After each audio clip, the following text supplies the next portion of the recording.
Well. Happy Monday, everybody. Ben and Woods, 97.3, The Fan. If you thought that you weren't going to hear me this morning, then you're wrong. I decided to call an audible at the last minute and join the program today. I didn't really see the purpose of taking a day off today when I will be off on Thursday, traveling back to San Diego from Kauai, and I thought, man, band of brothers, can't leave my boys in the lurch for another day. Plus, don't really have much else going on, and I'm pretty well rested. So I'm Woodsy. It's good to be here with you guys. Aloha, mahalo, all of that. Paul Reindl is the executive producer of the program. Paulie, how are you, buddy? Hey, how are you? Doing well. Show everybody in the live stream your wrist. You probably got dotted yesterday. Pretty friggin' good. Got the seams, the whole bit. Paulie sent me a picture. Can't really see it on the You can't see it on the live stream. Boy, the picture. Post the picture later. My God, it was nasty, dude. Paulie wore one yesterday. Tier 1's lost, but that's all right. I think that's Paulie's first L ever. As he was like 5-1 when I'm out of town. So great work, Paulie. Almost had that dub. And then Benjamin R. Higgins, your friendly neighborhood sports anchor, joins us as well. Hello, Benjamin. Hello, Woodsy. I'd like to quickly say hello and good morning to AJ Preller. Shoot him straight on the basketball courts. Yes, crush it today. I can't lie to you, and please don't take offense to this, but I can't lie. Your little meltdown Friday is part of the reason I'm here this morning. I'm not going to lie to you. That's part of the reason that I thought, oh, man, God only knows what's going to happen if I'm not there on Monday morning. So I decided last night, no, I'm going to work instead of sleeping in another day out here in paradise. But you good? You feeling okay? Yeah, I'm good. Hey, if you want to do a guttural scream for a series victory over the Cardinals, I'm all for it. No, I learned on Friday that we don't guttural scream anything or celebrate anything but championships. Wins. So I said wins. No, you said championships. I said we celebrate championships, not trade deadlines. We don't celebrate championships, actually. So we actually have never gotten to celebrate a championship. So I think I'm just going to just say, great job, way to do your job and beat an inferior team. That is a mentality, the let's not get too excited. Let's not go blanking each other's blanks just yet. The old Winston Wolf, as we call it, because we haven't won anything yet. So I thought about it all weekend. I got, 400 DMs about it. It was It was some of the best content we've ever had, completely unplanned. But it is what it is. I thought it was after reflection on it and listening and watching the reel that Paulie put together. I went, look, love it, hate it. That's some good-ass radio right there. I mean, that is just some good, solid radio. I couldn't have planned some of our best bits, all of our bits, really. Like, we don't plan a lot of stuff. A lot of it is organic. And that's one we could not have sat in a hotel room and planned if we wanted to, because we had no idea. I mean, we would have had to have AJ in on it, the whole thing. But, man, it was really, really good and funny now that it's over. But, no, man, I wanted to be here today because, the gear's here. My kids are down at grandma's house, right? I got to have a incredible dinner with my wife last night at a place called the Dolphin. You guys would love it. We've eaten there 3 times already. They're the best sushi that I've ever had. It's unbelievable. And we had such a nice time. And I just looked at her and I go, I probably need to go in. I said, what's the point? I am so relaxed and well rested, you guys. I slept till 7:30 yesterday Hawaii time, which is 10:30 where we live. Like, I haven't slept till 10:30 in ages. And so I feel great, man. Spent the day at the beach and, I'm feeling really, really good. But I'm slightly getting homesick. I'm slightly ready to get back. We still have Monday night, Tuesday night. We have 3 more nights here and we'll be flying home Thursday. So I'm 10 days, maybe a little bit long next year. I think we're going to shoot for 8. There you go. You know what? If your vacation is so good and so long that you feel like you can shorten it, you've had a pretty good vacation. Yeah, I think so too. Yeah. I think so too. We had a great weekend. You reached out to us yesterday and said, "Hey, I'll be there tomorrow," and we were kind of like, for the whole thing, like, because we told I was under the impression you would take the day off, and I didn't even want to ask. I was like, the guy's on vacation. Like, I know he brought the equipment, but I didn't want to bug him and be like, hey, what if you popped on at 8 or anything like that? I just was going to let it be and leave you to it. But I am glad you're here. I'm glad to be here. I really am. And I watched, every single game. We've really kind of plotted and planned our days around it, as I think all of us do when we go on vacation. I think, it's hard to let a game, especially now with a new look team. I wanted to see all the new guys, right? Like I wanted to see what the lineups look like. I wanted to see, if they contributed and how they fit in. And so I was jamming, man. I was so ready to go. But I will say this. You do feel kind of out of the loop on the island, right? Like, Benny, you've been on vacation here. Don't you feel kind of out of the loop? Like, you're cut off. You're cut off. I know, yeah, they have internet and you can follow everything, but you definitely, if it's the distance, the fact that you're on a small island surrounded by water for thousands of miles in every direction, it's pretty isolating for sure. Yeah, it's wild. Like all the stuff was going down with, and we'll talk about it in Don't Do This, what happened at the Bristol Motor Speedway, right? Ooh. And I'm getting texts about it, and we don't have just like cable. It's another reason I think I'm going to stay a boomer, because I can go to my TV and just put it on. Here, I would have had to search. They have one of those super smart TVs, Paulie, with the cursor, and you got to find everything, and it's not super easy. So I feel a little bit out of the loop. And it's a little bit behind here. Everything's a little bit behind. Like, for example, I got a great one. I'm pretty sure that Morgan Wallen has just been discovered on the island of Kauai. And the reason I say that, now that would put him about a year, 2 years behind. Big in the state, the mainland, I should say. But here, everywhere you go, when you go get a Hawaiian barbecue plate, when you go get a shave ice, oh my God, every shop is all you hear is, because I'm drinking with some whiskey glasses, and I'm going to need some whiskey glasses. Girl, get me down my whiskey glasses, as I'm waiting in line. For everywhere I go, go and give me some of them whiskey glasses. And I'm just sitting, I'm banging my head against the picnic table, just going, this dude, they just discovered this guy here. So everywhere I go, I'm surrounded by Morgan Wallen. Thank God Jelly Roll hasn't made his way here. That's probably next year's vacation.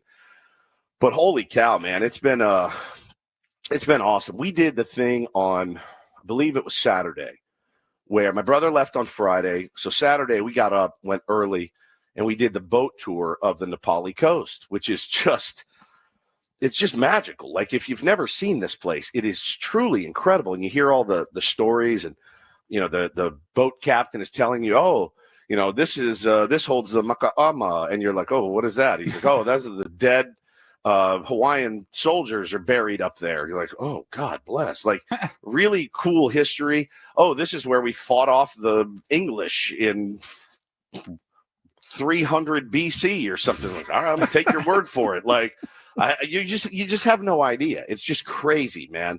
And but I'll tell you this, bros, the ride up on the Nepali coast and the ride back, some of the diciest seafaring that I have ever been a part of.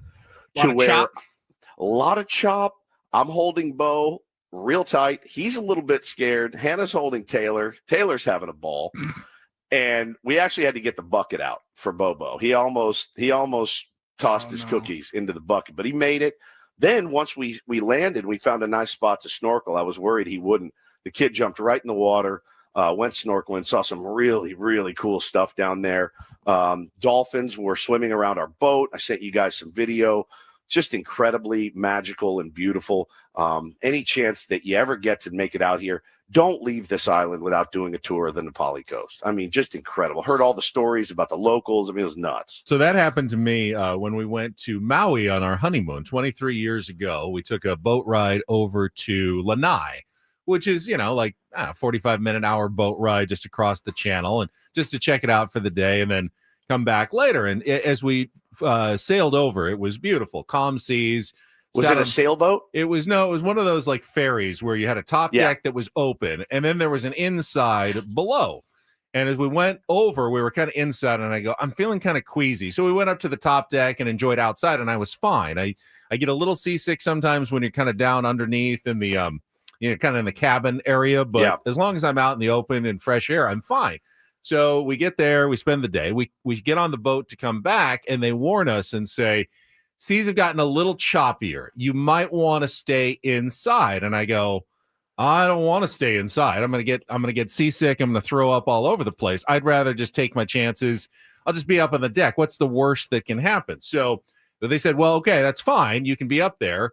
But once you're up there, you can't come back down because it would be dangerous to climb up and down. So I condemn us to this entire hour-long boat ride. The entire time we're rocking down and up. And every time you go down, a wave crashes over the top of the boat and just drenches us. So like 150 times during this boat ride, we are just drenched by waves that are just hitting us every single time. We're just kind of in our regular clothes at this point. Oh, yeah. And I go, I see why they warned us not to be outside during this boat ride. So the seas can get pretty choppy over there in Hawaii when you're out on the ocean and it gets a little windy. Yeah, it was pretty wild. The boat captain, Captain Don, is just elite, man. Drove us into a cave. And as soon as we got into this cave, he started playing this on very loud because you're in a cave, this beautiful Hawaiian music. And I've got video. I'll bring it for you and we can play it on the air, whatever. Bro, I'm sitting in there with my family and this beautiful Hawaiian music in this cave. And I look over at my mother-in-law and she's just sobbing. And then I start to sob.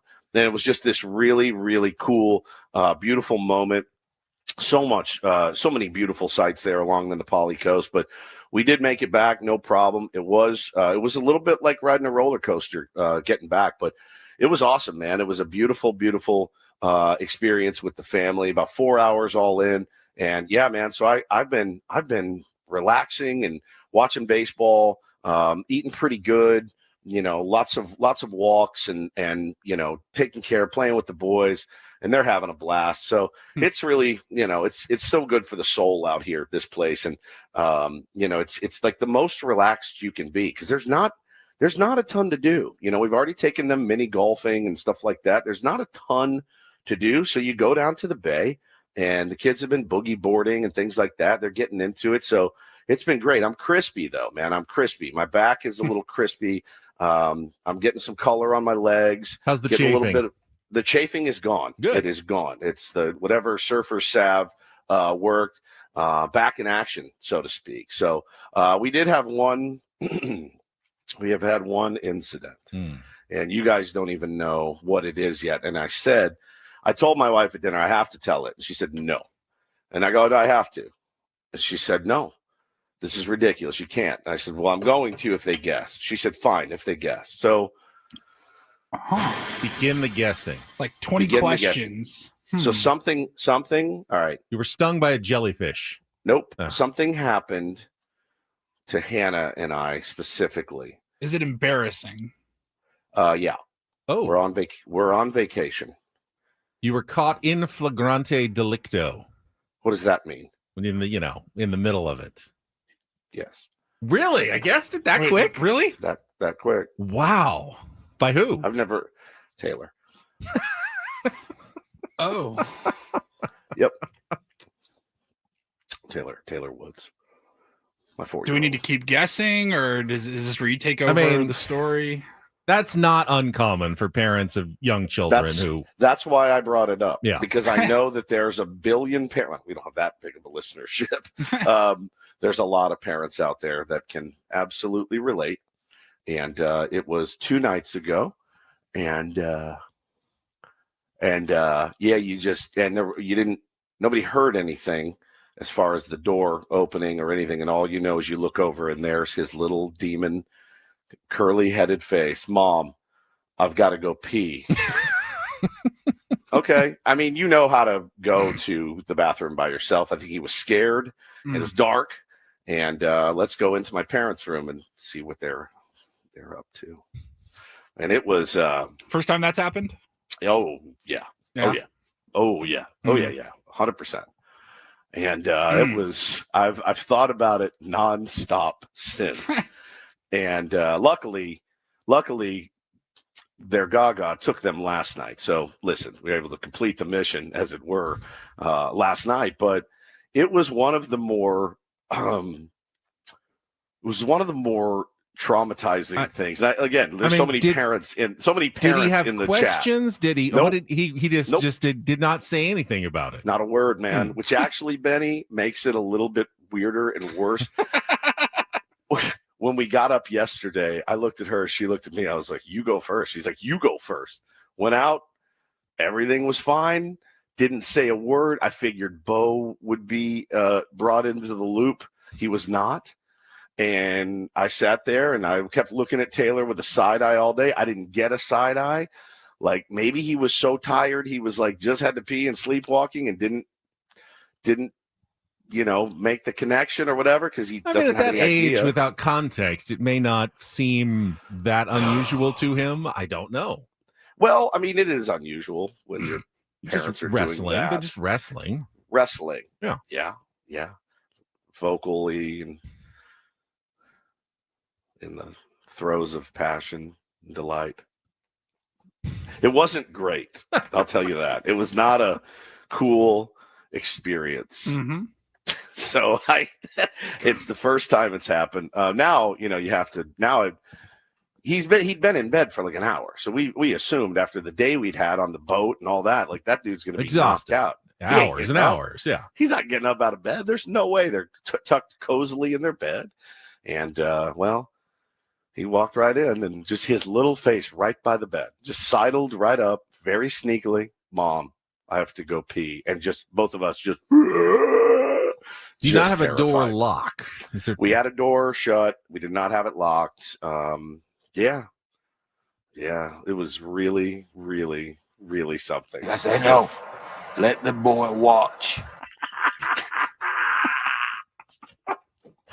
The great Will Ashley Ferrell Schaefer. from Ashley Schaefer, BMW, Eastbound and Down. So that's been the most embarrassing thing that's happened on the trip so far. But it was, again, I looked at her. I go yesterday, about halfway through the day, I go, anything? She goes, no, nothing. I go, all right, well, maybe he out of sight, out of mind, or he's down there spilling the beans to his grandparents as we speak. I have no idea. But holy cow, that was good guess, though, Benny. On second guess. I mean, I am a parent, so what did you call it? In flagrante delicto. That's the Latin for, caught in the act. Who speaks? How do you know Latin? this? Yeah, what is that from? Is that from some famous book or something? I don't know where it's from. It's just kind of a Latin saying for caught in the act. Well, we were in flagrante. What is it? Delicto. I believe it was delicto up until that point. I'll tell you that right now. Very, very delicto, and then not so much. And then just the immediate. And there was no coming back from that night. You know what I mean? There was no like, hey, let me get him dialed in, and we'll then just I'll pick this up where we left off. The gear at that point had been. It was in submission at that point. There was just no, Paulie, that's exactly the drop I was looking for. That's the exact noise that I wanted to hear after the in flagrante delicto that happened in our bedroom. And man, I'll never forget it as long as I live. Hopefully he will forget it. So that's been my favorite story of the trip so far. Now, I've got a story for you as well from Friday. It's a short one. Let's get to it. We'll check traffic, come back, set the menu. I'll let you know what a tier 1 put me through on Friday afternoon right after the show. That is coming up next here with Ben and Woods on 97.3 The Fan. From the 855 Get Ross Traffic Center, protecting San Diego after accidents or injury. Nothing like a trash can to slow you down, and that's what we got on the 8 westbound at Magnolia Avenue, so just be extra careful. Then the southbound side of the 5 slows down with a crash in the right lane at Harbor Drive, exit 11A, and then just after that, somebody broke down at 6th Avenue, exit 16, and the right lane is also blocked. I'm Sue Aller with Ben and Woods, San Diego's #1 sports station, 97.3 The Fan. Kelly off one more day. We got at least Sue for now. We'll see if that holds all morning long. So musical chairs on Friday. So we have obviously a fairly eventful show with AJ Preller on Friday morning, and then right after the show, I went home for a couple of hours before going back for Channel 10, and I wanted to have lunch with my boys. So we went out to a place we go to in Encinitas, a little local spot in. It's actually the Himalayan Kitchen in the Sprouts Shopping Center. Woods, you know where that is. El Camino Real Encinitas Boulevard. And we have a quick, nice lunch, and then we're walking a little Himalayan lunch. Yeah, it's they got a great lunch special there. Boys like it too. So we're walking back out to the parking lot, grocery store parking lot, and my car is, parked like 3 rows back. So as we're walking, taking our first step off the curb, I have to go past some other cars, and there's this like work van that's just right there. As we're going to just walk right by it, and as I'm about to take that first step, guy in the van, I don't see him sitting there, just lays on the horn right next to me. I jump back like 3 feet. Oh my goodness. Exactly. I'm having a heart attack. My boys are dying laughing. He rolls down the window and goes, "Big Tier 1, love the show." And it's like, well, don't do that because you're going to kill me if you do that. I didn't get his name. I was too checking my pulse rate still to see that I was still alive. But thank you for that, sir. I appreciate it. Yeah, if you loved me, you would not do that. Okay, like if you truly, truly loved me, you would not have. You could have just rolled the window down and please said, say hello. "Hey!" Yeah, say hey. Love the show. Hey, nice to meet you. I'm so and so. Don't lay on the horn when I'm 1 foot away from your car.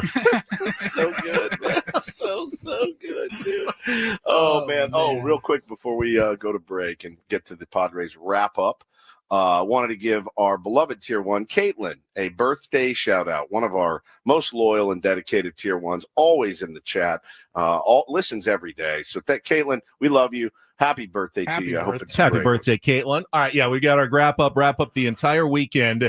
How the new Padres fared, fairly well seems to be the answer. A nice integration of the new players into the lineup, into the bullpen, and now in the next couple of days into the starting rotation as we'll look ahead to the series against the Arizona Diamondbacks that begins tonight. We'll have our Monday guest, Craig Elsten, at 7:35, and our Linsider, Dennis Lynn, at 8:35 as we continue our Padres coverage.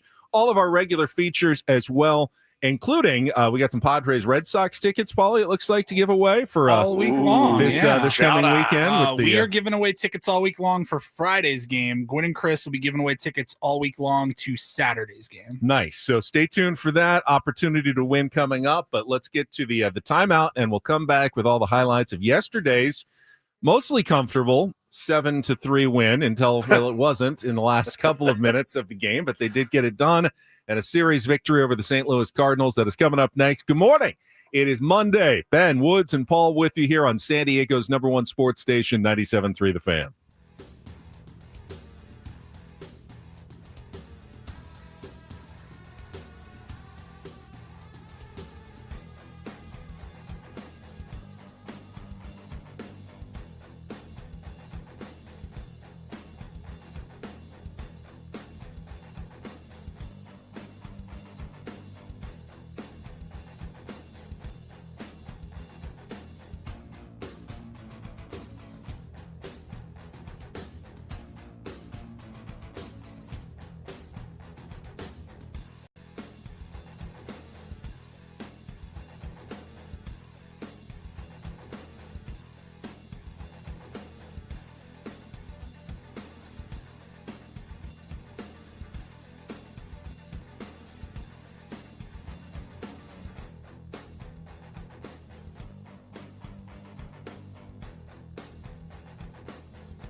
Hey players, things are about to get real here in San Diego. Introducing the all-new Hamul Casino Resort. With a 200-room hotel tower, exciting new eats and drinks, plenty of new places to play, and a luxe spa and salon. Hello, rooftop pool and deck.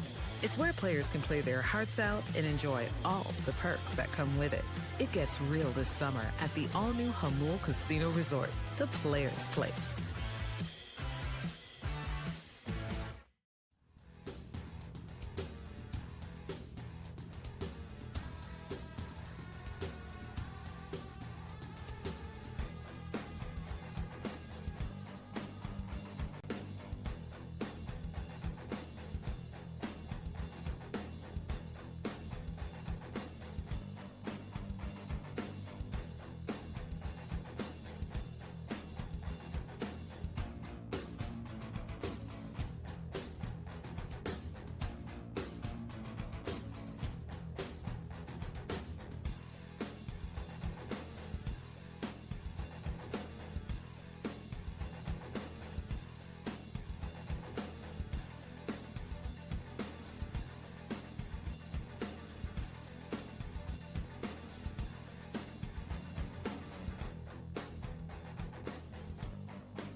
Before we get into the Padres wrap-up, I wanted to quickly address the roster move the Padres made yesterday before the game started, because I saw a lot of Padres fans saying that the team did Randy Vasquez dirty by sending him down to the minor leagues. Guy has been so critical to the Padres, just maintaining and staying in the playoff race over this summer.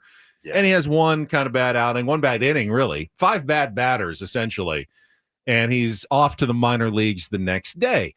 So they did send Randy Vasquez down to the minors yesterday to AAA because they had to activate Nestor Cortes, one of their trade deadline acquisitions. Cortes had spent the maximum 30 days in rehab, minor league rehab, after his stint on the 60-day injured list. So the Padres either had to activate him or release him, essentially, and put him on the 26-man roster. So the Padres had to pick someone to go back down to AAA, and it had to be a pitcher.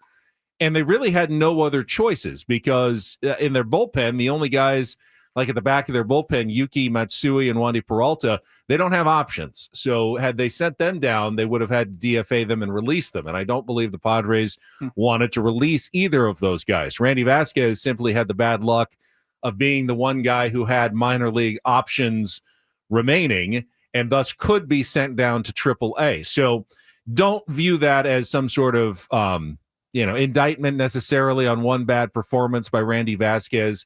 Will he come back? I would almost certainly think, well, if there's an injury, he'll come back. But if there's, the roster's expanding in September, there should be a spot for Randy Vasquez with the San Diego Padres. He was just the victim of a numbers game yesterday, and that's sometimes how baseball works. It happened to Matt Waldron last year as well in kind of a similar fashion. He was so good, but by the end of the year, they had upgraded and didn't really need him at the end of the season anymore. So you didn't see him until the rosters were called up. I think he made that last start final weekend in Arizona, but that was pretty much it for Matt Waldron after he played such a critical role last year.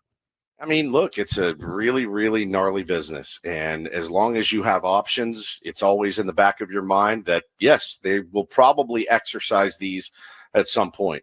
Kudos to Strandy Vasquez, as he's called on Twitter. He really, really was able to keep us in so many ball games. You didn't read much into Schulte's comments after the game, Benny, when he talked about, hey, I need to make it very clear here, that, we can't ask our bullpen to throw 5 innings. Did you feel like he was a little bit perturbed at Randy in particular? I don't know if it was at Randy. I think, honestly, it was probably directed more at guys like Dylan Cease and we need our veterans to go deeper into games to spare our bullpen a little bit. How can you complain about Randy Vasquez is not going deep into games when you're the one who's been pulling him after 4 2/3 innings and 67 pitches every time? Now, it's probably smart baseball because, his third time through the order penalty is pretty severe and you just didn't want to see it, but you just hadn't given him the chance for months to actually do it. That's not necessarily Randy's fault. I don't think he's demanding to come out of the game after 4 2/3 innings every single time. It's Mike Schilt who's making that decision that he's going to his really good bullpen to protect narrow leads. Now, with a 4-0 lead, I can see why he was hoping Randy Vasquez pitched a little bit better and could have gotten through maybe 6 in that they finally gave him a few runs, and unfortunately he was unable to hold that. So I'm sure everyone was a little disappointed, Randy included, that he couldn't hold on to a 4-run lead and make it a little deeper into that game in particuor. Yeah, I was just listening to the audio, honestly, from Saturday. It was pretty awkward back and forth with Schulte and I think it was Jeff Sanders of the UT. And he was just kind of asking him about, you got this new bullpen now. When do you have to – is it tough to make that decision on when to pull the trigger and burn your starting pitcher and go to the bullpen? And Schulte did the whole, I'm not sure I understand the question. I don't know what you're trying to say. Boy. And then, all right. Not sure what to tell you. I mean, I understand the genesis of the question, but I also have to make it very clear right now. We cannot pitch 5 innings every night out of our bullpen. Okay. They had asked and answered. Yeah. Kind of setting the stage for future decisions like, hey, you've been so aggressive with your bullpen. Why'd you leave your starter out there for 6 innings when he was struggling a little bit? He's answering that question in advance. We can't always go to the bullpen as early as we've been doing it lately. That's unsustainable over the course of the last 2 months of the season. Yeah, no question. Well, let's get to the wrap-up. Okay. We'll hear about yesterday's. A little dicier than it needed to be there at the end, but we don't complain about victories on this show. Series victories as well. We'll get all the highlights from Jesse and Tony coming up right after this check of traffic on 97.3 The Fan. From the 855 Get Ross Traffic Center, protecting San Diego after accidents or injury. This report is brought to you by Robert Half. Got a problem on the 15 on the southbound side at the 76. It's a collision to slow you down, and then a stall on the southbound side of the 5. The right lane is blocked at 10th Avenue, exit 16. At Robert Half, we found that 67% of companies want to increase contract talent. That's why our recruiters' expertise and award-winning AI work quickly to find the candidates you want. At Robert Half, we know talent. Visit roberthalf.com/talent today. I'm Sue Alley with Ben and Woods, San Diego's #1 sports station, 97.3 The Fan. I love winning, man. I love winning. You hear what I'm saying? It's like better than losing. Miss any of the Padres win yesterday? Ben and Woods didn't. Yeah, absolutely. We've got you covered with all of the highlights. Oh, yes. It's the Padres Wrap-Up. brought to you by Hamul Casino Resort. Things are about to get real with the all-new Hamul Casino Resort with gorgeous rooms and exciting new eats and drinks. It gets real this summer at Hamul Casino Resort, the player's place. I want to go fast, but I want to go slow, and I want to go deep. 0-1 is launched in the air to deep right center field. Walker's going back on the track, at the wall, looking up, gonna go! Jake Cronenworth, a 2-run homer. And the Padres finally strike against Palante. It's 2-0. Herrera swings on 2-1, hits it in the air to deep right center field. Long run, Jackson Merrill on the track. He will reach out and make the catch. Tatis was kind of cutting behind him, so they had to sort of navigate around one another, but Merrill stuck with it all the way and went a very long way to make the catch. Here's the pitch on the way. Walker swings and misses, strike 3, and on 10 pitches, Jeremiah Estrada strikes out the side in the top of the 7th inning. First pitch, Merrill swings, grounds it towards first. That's a fair ball down the line. Here we go. Fermin scored. Fernando's on his way. Machado being waved at third. The relay comes into first. No chance. A bases clearing triple for Merrill. Then it's 5-0 in the 7th. Munoz delivers, and that's in the air to right field. Well struck. Walker's going back. He's on the warning track at the wall. It's going to go! Apo Taco for Ramon Laureano. His first is a Padre. 16th of the season, and now 7-0 in the 8th. This is lined into right field. That's down to the base hit. Burleson will score. Contreras will be held. Another run in. It's 7-2, and still the Cardinals have the bases loaded and nobody out. Here it is on 1 and 2, and a line drive caught by Suarez. The game is over. Far more interesting than anybody in that first base dugout wanted it to be in the 9th inning. But the Padres literally hold on for the victory as Suarez snags the line drive to end the game.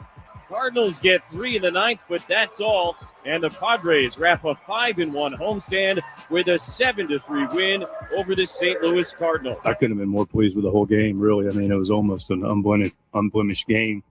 You know, a little hiccup in the 9th. But, yeah, man, everything on display today, you know, usually starts on the hill. Dylan was fantastic. Recovered from a longer first inning, 28 pitches, able to sit at 90 and go to our bullpen from there. Dylan Cease, we had a text thread going before the game. We're between the three of us kind of saying what an important start this was for Dylan Cease. Still with the team post-trade deadline after having struggled so much throughout the summer. Would this allow him to feel a little comfortable going forward? Wouldn't be the first time that a player with a trade deadline and rumors swirling around, and Dylan Cease never said one thing about the trade rumors bothering him. He at least acted internally, you know, or at least in the clubhouse, like, hey, part of baseball, it's fine, you know, just go out and do my job. But he actually told AJ Preller, he goes, you don't have to worry about me, which I thought was, you know, it's certainly not a perspective that I think I would be able to use if I were in his exact position, right? But that's a veteran move, though, by a veteran. It's a veteran move. You Say, know, hey, man, you don't got to worry about me. I saw he was talking about. He was like, I came in here yesterday, meaning Thursday. Got my work. He's like, got my work done. Like it was just another off day for Dylan Cease. But business as usual. What has been Dylan Cease's problem most of the year? It's not his stuff. His stuff is still really good. It's generally putting away guys, maybe trying to be too fine in certain circumstances, and rarely have the Padres given him many runs to work with. So he's always walking this tightrope, and he then falls off, like in the 4th inning or the 5th inning, and gives up 3 and ends up losing the game. I mean, we saw that story play out time and time again in so many of Dylan Cease's starts. But now he's gotten through the trade deadline, so he knows he's on this team. He can have a comfort level going in, like maybe I don't have to be perfect every pitch. And he now has a lineup that feels like you also don't have to be perfect. If I gave up 1 or 2 or 3 runs even, I've got a deep lineup that's probably going to score 5, 6, 7, as they have done, you know, consistently lately. And I thought he threw with a little more freedom in the game yesterday. Was he perfect? No, he struggled in the first inning a bit, went to 25 pitches, wasn't necessarily efficient. But after that, He absolutely locked in. And the next 4 innings were 4 of the best Dylan Cease innings we've seen all season long. Just looked like that vintage, you can't touch me, Dylan Cease. The only guy that got on was on a horrible swing on a catcher's interference because Dylan Cease had blown him away so badly. That's how good he looked in those last 4 innings. Yeah, and I was just reading this new piece from our pal Dylan, Letters to AJ. Cease now has the most strikeouts, 99 in innings 1 through 3 of any pitcher in baseball. On Sunday, he was more dominant the second time through the order. Mixed his pitches much better. Freddie Fermin, I know the catcher's interference, fine, but stole a couple of strikes for him.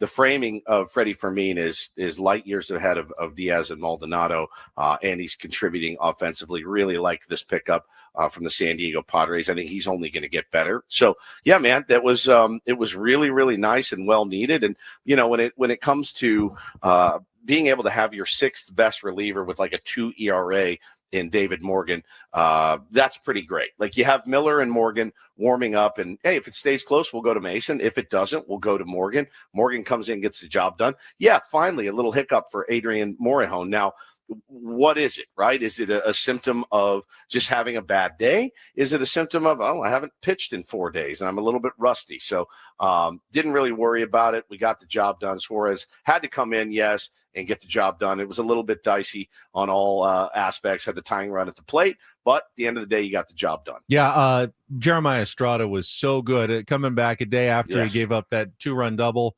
came back with 10 pitches, and honestly should have been an immaculate inning. Got squeezed on the one pitch that was not called a strike during that inning in the 7th, was absolutely brilliant. And Morgan, as you mentioned, he's really now the 6th best Padres reliever. Yep. I can't even if I'm the other team and they bring in this guy and you're thinking, okay, we're in their back of their bullpen. Here comes their 6th best reliever, and it's David Morgan throwing like a 98-mile-an-hour sinker that's diving in with incredible movement. You're just going, this is their 6th best reliever. This is the guy we get when we're down 5 runs late in the game. That's how nasty the bullpen is. I think it's disheartening for other teams to know if we don't take a lead in the first 5 innings, we're screwed against this San Diego Padres team. Now, yes, certainly they have the potential to be screwed there. Now, again, it's going to depend on what levers Mike Schilt pulls. And we haven't talked about Saturday's game, which was kind of a frustrating loss when you blow a 4-run lead. And, that it's kind of in my mind, it's kind of a mini punt, by Schilt. You're hoping for the best at that point after you blow that lead. But I'm telling you, man, Yuki Matsui's ineffectiveness has been so tough to watch. But, guys like Wandy Peralta have stepped up, having a really, really good season now, very reliable. There's a lot of weapons down there. It's up to Schilt to know when to pull those. And hey, man, he's got good options down there. Yeah, Wandy's pitched well, really well lately. I mean, he's clearly your number 7 option now. And I don't really want to see Yuki Matsui in a game unless it's out of hand one way or the other. I mean, he's your mop-up guy now. He's your mop-up one way or another.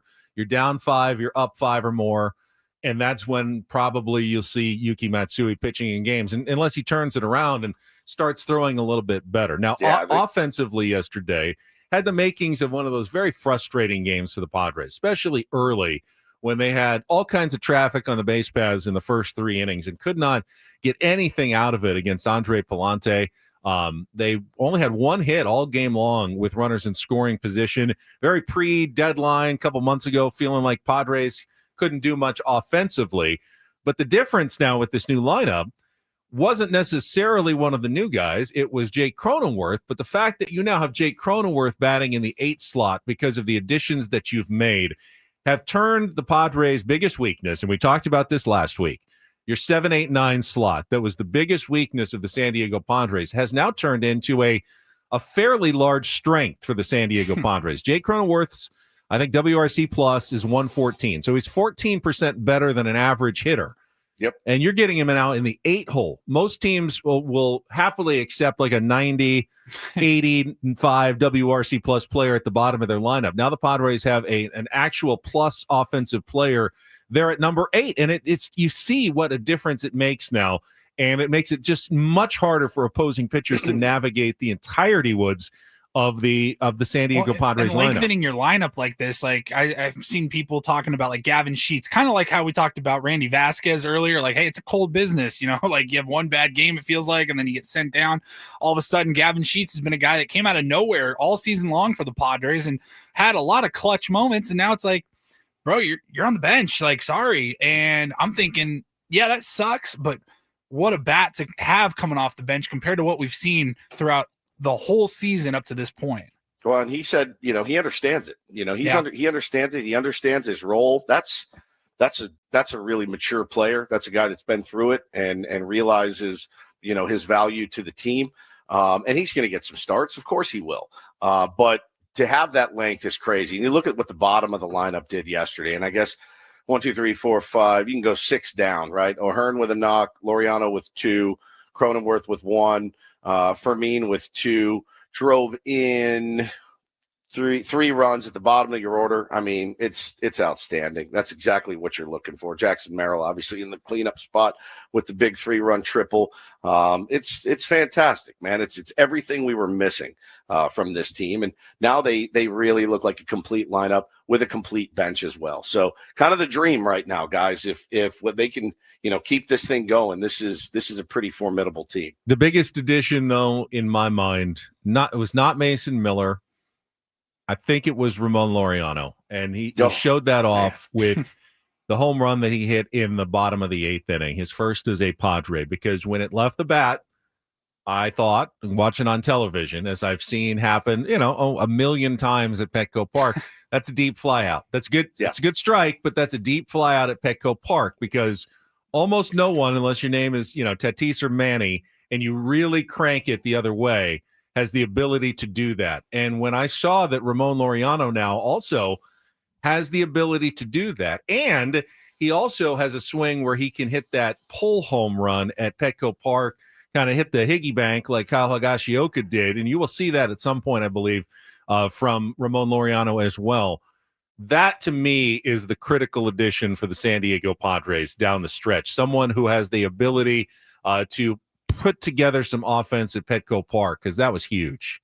It was massive. And you saw even on a couple of the flyouts, they were highlighting it on the broadcast, the arm that guy has in left field as well. I mean, holy smokes, back to the wall, fields it off the wall, and throws an absolute seed to Crony at second base. Didn't get the guy out, but man, he's got that cannon. You got Tatis at the other corner with that cannon, and holy smokes, man, these guys look like the real deal. And I'll tell you what, man, I like Ryan O'Hearn too. I like him a lot. Wore the pitch in his first AB, was able to scratch out a knock yesterday, but there's just something once he gets going and really settles in, they're as deep as it gets. They're as deep as it gets in the big leagues. I also want to give the Padres and really Mike Schilt and his coaching staff credit as well for something that we don't talk about enough. And we saw the Cardinals play some sloppy baseball this weekend. Sometimes it cost them, sometimes it didn't, but we have rarely seen that from the San Diego Padres. I mean, every team has about a day here or there where you commit some errors or things don't go perfectly, but for the most part, the Padres are a very clean baseball team, and I don't think we appreciate that enough. And that goes all the way back to spring training and taking care of the little things, details that I do believe that Mike Schilt is on top of. And, it helped them this weekend, no doubt. Beat the St. Louis Cardinals 2 out of 3, playing clean baseball. And I don't think we talk about that enough, guys. Well, yeah, for sure. And the across the street there, the St. Louis Cardinals and the Cardinal Way, that's what they preach. And you didn't see it at all. And I'll tell you, man, Wilson Contreras, he absolutely torches the Padres. Never want to see him again. But he may be the worst defensive first baseman I've ever seen. I know he's still fairly new to the position, but imagine having that. Now, the bat, we always say, man, having a bat like that certainly makes up for any defensive,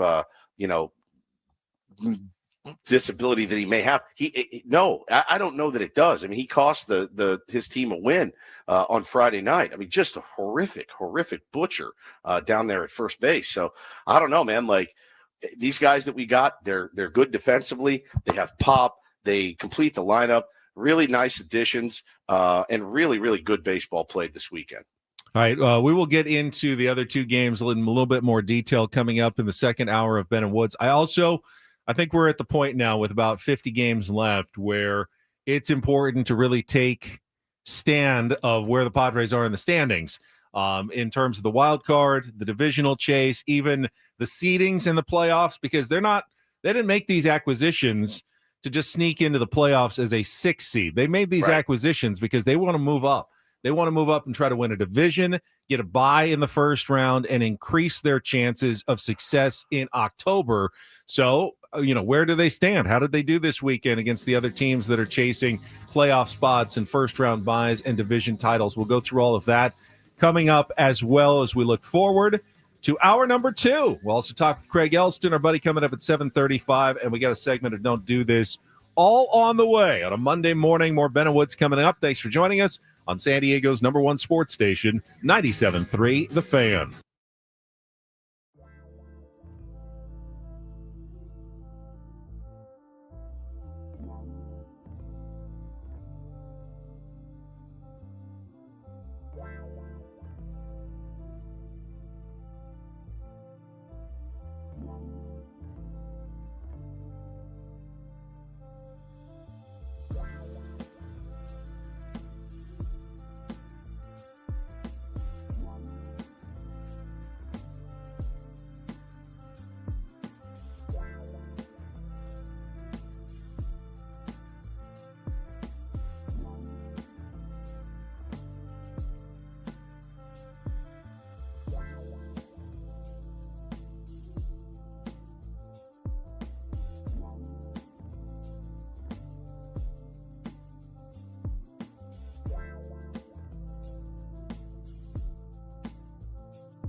Hour number 2, Ben and Woods here on 97.3 The Fan. Talked about yesterday's win. We got weekend games to go back through as well as the Padres win on Friday in their first game after the trade deadline, but of course lose on Saturday, end up taking 2 out of 3 from the St. Louis Cardinals. Now, I did not get to go. I wanted to go at least for a little while on Friday night, but my anchor duties at Channel 10 prevented me from actually getting to the game. I heard it was, pretty electric, but not necessarily to the level of, the Juan Soto trade deadline post-acquisition today on Friday night at Petco Park. I had a couple people who said, yeah, it was good, but it wasn't like crazy electric atmosphere post-trade deadline. I don't know what you guys heard about that game as well. I know Nick Pivetta was fantastic, as he always is. Yeah, he was great. Obviously, the Mason Miller entrance coming in, giving up a knock. Then that scorcher, man, he couldn't get to. But then the insane strikeout, the double play that was just beautiful, gets him out of it. Scoreless inning for him. Again, like he's used to pitching in stadiums with a lot of people when he goes on the road, but they're never cheering for him. So that's the different part for him. This has got to be a cool experience for those guys that came over. I mean, really all of them, or O'Hearn and Laureano and Sears and Miller and Fermin. This is pretty special for those guys to have 45,000 on a Friday night, just absolutely losing their minds. I couldn't tell, I'm watching it on a telephone here, Ben.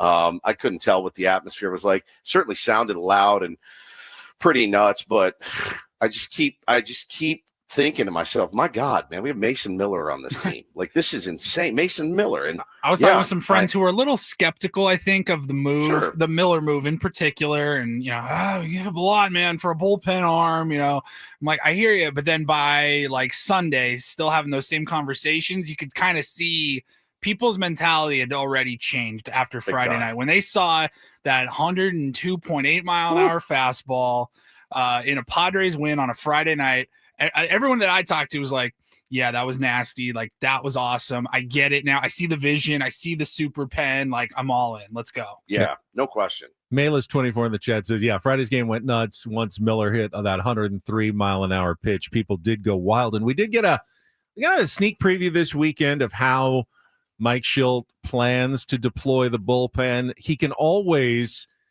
hold probably at least one of those guys in reserve. And we saw obviously on Friday, didn't need to use Adrian Morejon.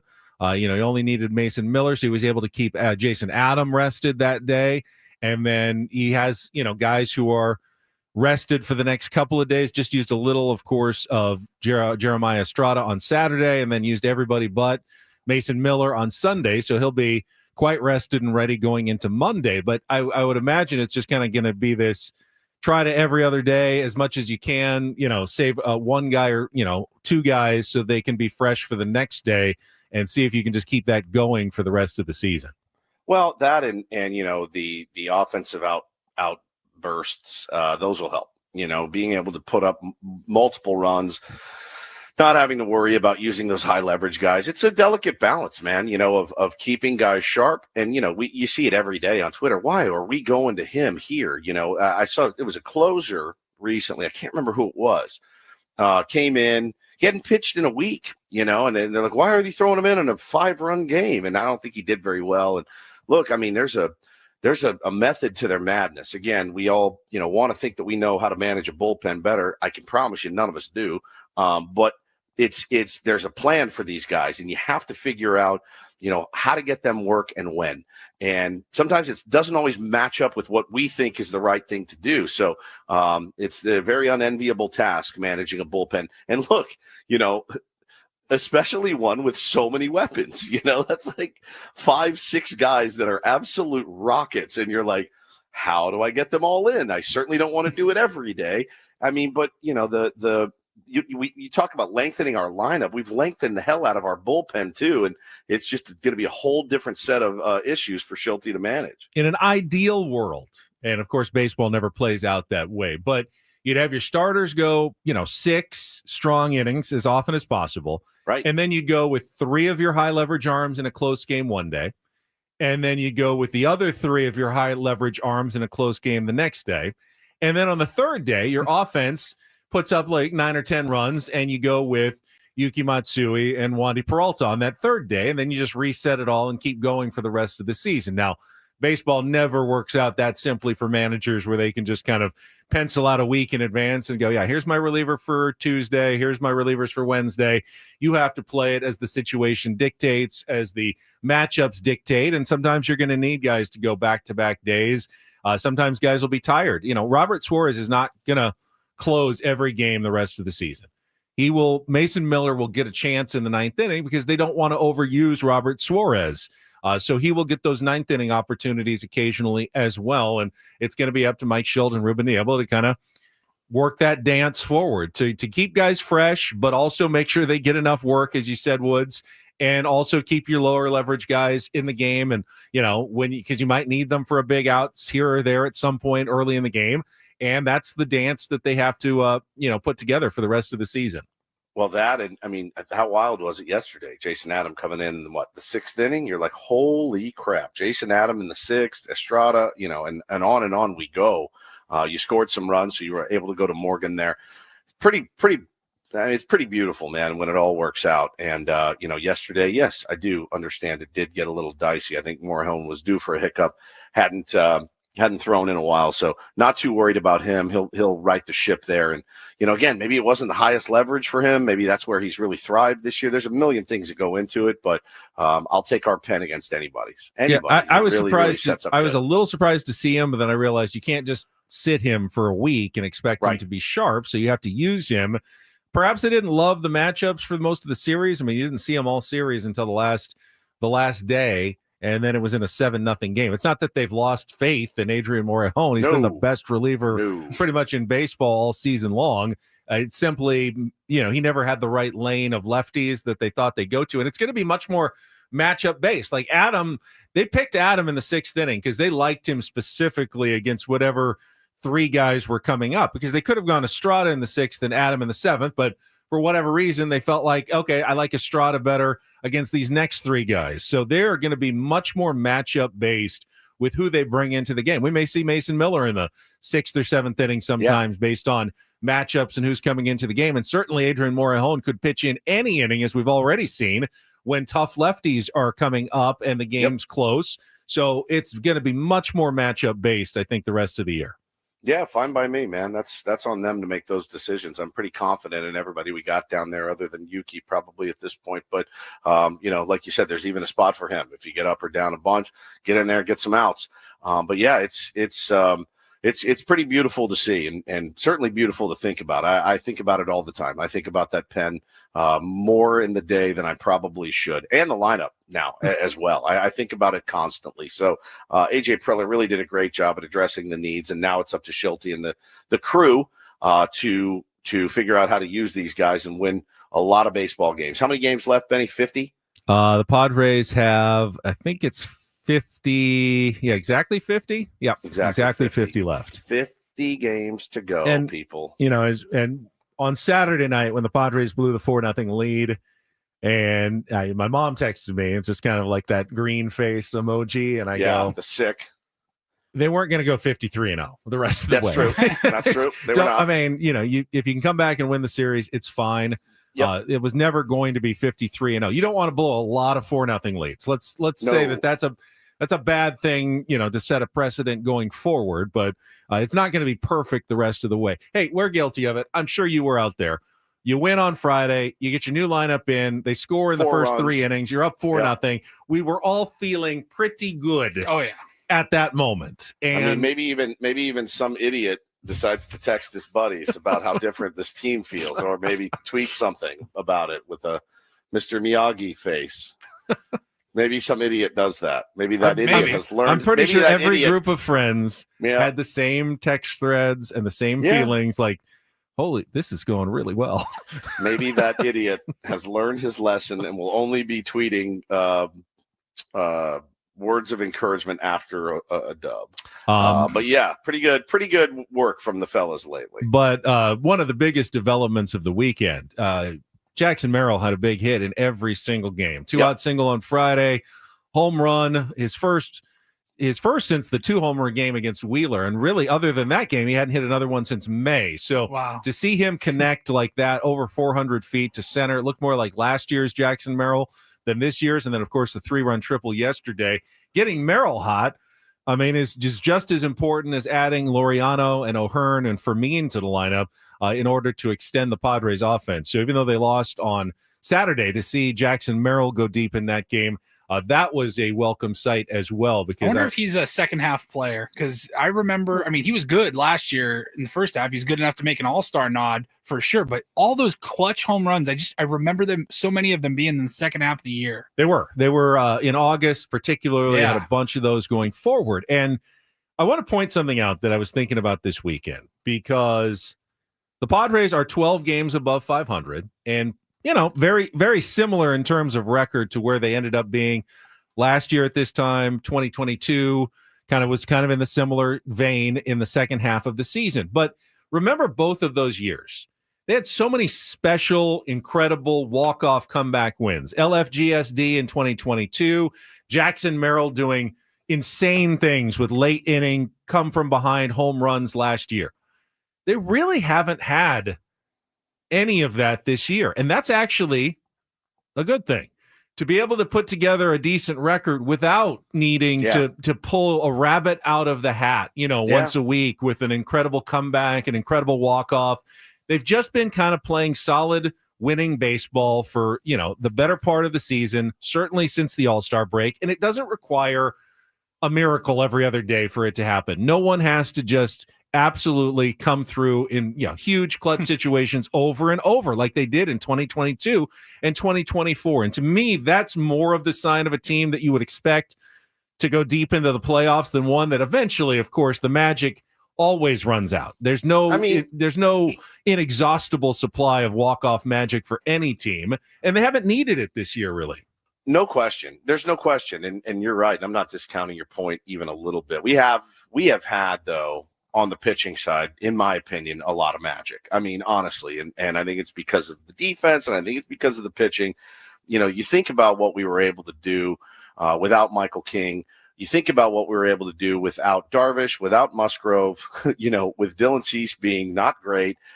There's magic in that, right? There's a ton of magic that's been done by guys like Steven Kolek, who is now a Royal, Ryan Bergert, who's now a Royal, Randy Vasquez, who's just been sent down. I honestly, whatever walk-off magic we didn't get this year, we were able to tap into some magic pitching-wise and playing good defense, bailing those guys out. Those guys really gritting it out and gutting it out a lot this season. There's been a lot of magic on the pitching side, plus that bullpen's been nails pretty much all season with a couple of little hiccups, which is not uncommon. So love the magic there. Now you just feel, I think the word I feel when I think about the San Diego Padres right now is solid. I think they're just solid, not super spectacular, but just solid. That's how I feel. Solid is the right word. Grind you down. Yeah, exactly. Now, if they do tap into a little bit of offensive magic, my goodness, then you could start seeing really huge stretches. I mean, they've already won 7 of their last 8, but they might have a couple more of those types of stretches the rest of the season, just based on what the lineup is capable of doing and what the pitching staff is capable of doing. You look at the schedule you have ahead of you. I mean, they already, before the deadline, had one of the easier, if not the easiest, strength of schedule in the second half. And then all of the teams that were kind of hanging in there, but not really, they sold off. Teams like the team we're playing tonight, for example, the Diamondbacks. So all of those pretty winnable games became extremely winnable games now for the rest of the season. Yeah, and yes, some of the good teams got better. You just you faced them all in the first half for the most part. Well, and you feel the pressure, right? Going in and taking on a depleted Diamondbacks team the next 3 nights, certainly, without some of their killers, with no Eugenio Suarez in their lineup. I mean, but these are those games. You got to win these games, right? Like these now, this is no longer like, oh man, 2 really tough teams battling for, a wild card or a division. It's like, no, there's no excuse. 2 out of 3 minimum. You got to roll through these cats. Yep. All right, let's take a time out. When we come back, we will get to a little Don't Do This, including baseball's version of They were calling it Firefest in Tennessee over the weekend. Oh, that looked awful. Never a good thing. We'll get to that coming up. And then Craig Elsten at the bottom of the hour. Don't go away. More Ben and Woods continuing next on San Diego's #1 sports station, 97.3 The Fan. Gambling problem? Call 1-800-GAMBLER. GEGE 0000466. For a full list of games and rules, play at 7 Mile Casino. Visit 7milecasino.com. First, though, I was there last week at 7 Mile Casino for the Sunday making contest and enjoying the patio. It is really such a beautiful spot there, right down Chula Vista Bayside off the 5 freeway, where San Diego's best card room has been for years. And if you haven't checked it out, Woods and I say, hey, get down there sometime this week and play some cards at 7 Mile Casino. Yeah, no question about it. I'm still in Hawaii, and but I do know that 7 Mile will be waiting for me when I get back. Just a short drive down the 5 in Chula Vista.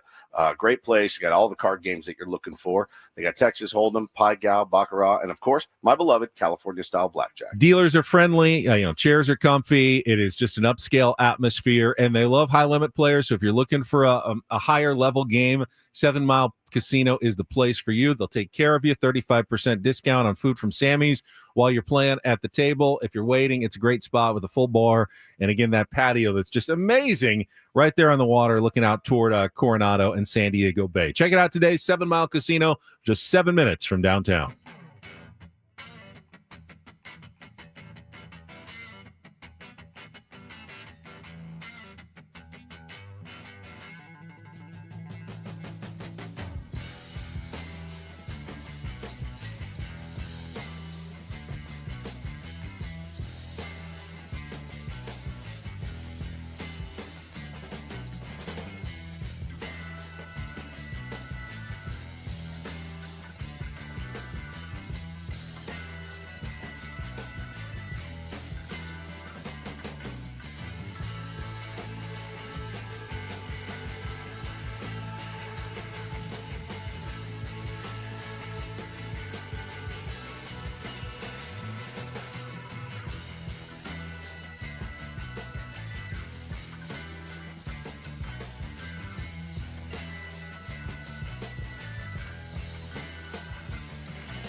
Hey players, things are about to get real here in San Diego. Introducing the all-new Hamul Casino Resort. With a 200-room hotel tower, exciting new eats and drinks, plenty of new places to play, and a luxe spa and salon. Hello, rooftop pool and deck. It's where players can play their hearts out and enjoy all the perks that come with it. It gets real this summer at the all-new Hamul Casino Resort, the players' place.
Don't do this. Brought to you by Trust and Will. Don't. Leave your entire estate, house, kids, and life savings up to chance if and when you die. Do. Set up a trust or will online at trustandwill.com. This is a lot more affordable than you think. Visit trustandwill.com for more info. Yeah, when you see comments comparing the MLB Speedway Classic to baseball's version of Firefest from people who went to the game and just had a miserable experience on Saturday when the Atlanta Braves and Cincinnati Reds were scheduled to play the first ever game inside a NASCAR track at Bristol Motor Speedway in Tennessee. They put up giant temporary stands. It was all set up, had the giant pregame ceremonies. But even before the game started, they already started having problems with parking, logistical nightmares, and then concessions with huge long lines and waits, and ultimately even running out of key elements of food. There were pictures of bunless hot dogs. They ran out of the buns, so you just got the wiener there instead of the wiener. Just the wiener. Just the raw, nude wiener. And they still had the chips for the nachos. They just didn't have any of the cheese left, so just baskets of just plain chips that were kind of being sold. But fans were so hungry, they'd take anything they could get because they were stuck for hours after a rain delay hit. Right before the game, they got through all the opening ceremonies. Let me start there because I was not there, obviously, but I was a consumer of the television product, and it was. I mean, this thing was effed since Jump Street. I flipped over like right at 4:00. I saw that the game was scheduled to start at 4. Flipped it over, and the first thing I see is Tim McGraw is there doing a pregame concert. Okay. I mean, NASCAR, sure. Tim McGraw, Daddy, he was taking him fishing. He did. I like it. I love it. So he got to do the. I ain't seen the Braves play a game all year. Like, okay, cool. And then he stops and he goes, "Now, ladies and gentlemen, put your hands together for Mr. Worldwide." And Pitbull comes out and they sing a song together. And I go, what is happening right now? While they're singing on the stage, the players are in the back of pickup trucks, like 2 at a time, holding on to like this thing that was like built into the trucks so like they could have like a little bit of some protection there. And these trucks are just flying around the track. Remember, the banking of NASCAR tracks is extremely steep. So if you're like hanging on, you're basically they were like falling out to over. the side, almost like Ellie De La Cruz is sitting there holding on for dear life. And I'm like, what? Oh my God. Then they finally get to the lineup introductions, and they got, this car that's a NASCAR that's painted like the Reds and one that's painted like the Braves. And they're like, here come the Atlanta Braves. And the pit crew comes out and does their whole thing. I get it. Okay, cool. Fun show. And then Joe Davis comes on. You're like, oh, of course, if this broadcast is going to have Joe Davis, because why wouldn't it? Wouldn't it? When we come back, first pitch from Speedway Classic. Goes to commercial break. They come back, tarp on the field. And they go, this just came out of nowhere. I go, hey, maybe you didn't need a 45-minute concert beforehand. You could have actually played a couple of innings. And then it was a 2-hour rain delay. And, dude, I had nothing going on. I kept it on Fox. The worst rain delay theater you could imagine, dude. They had nothing planned.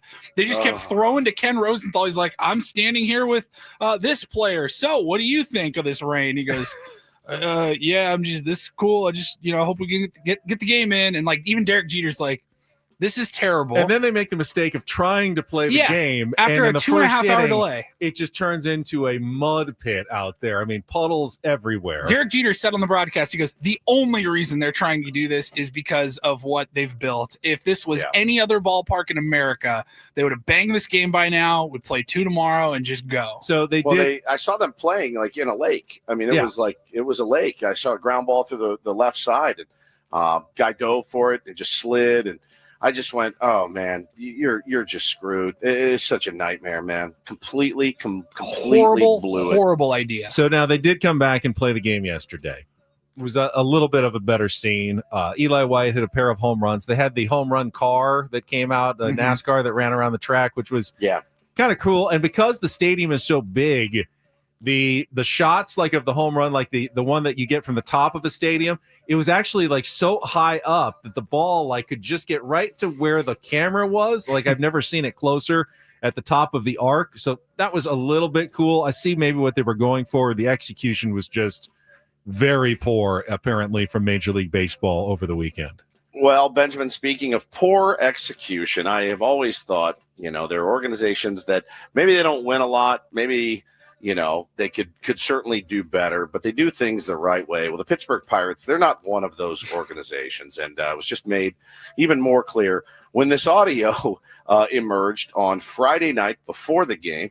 The New York Yankees acquired several bullpen pieces to try to help them.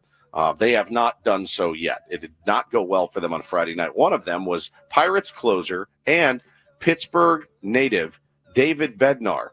He was talking to the Yes Network's Meredith Marakovitz before the game. This is the audio. Who told you were getting traded, and what was your reaction when you found out you were going to be in the Bronx? Honestly, I found out on social media before it broke. So, but no, it's definitely exciting, and it's been really cool to meet all the guys and just ready to compete with them.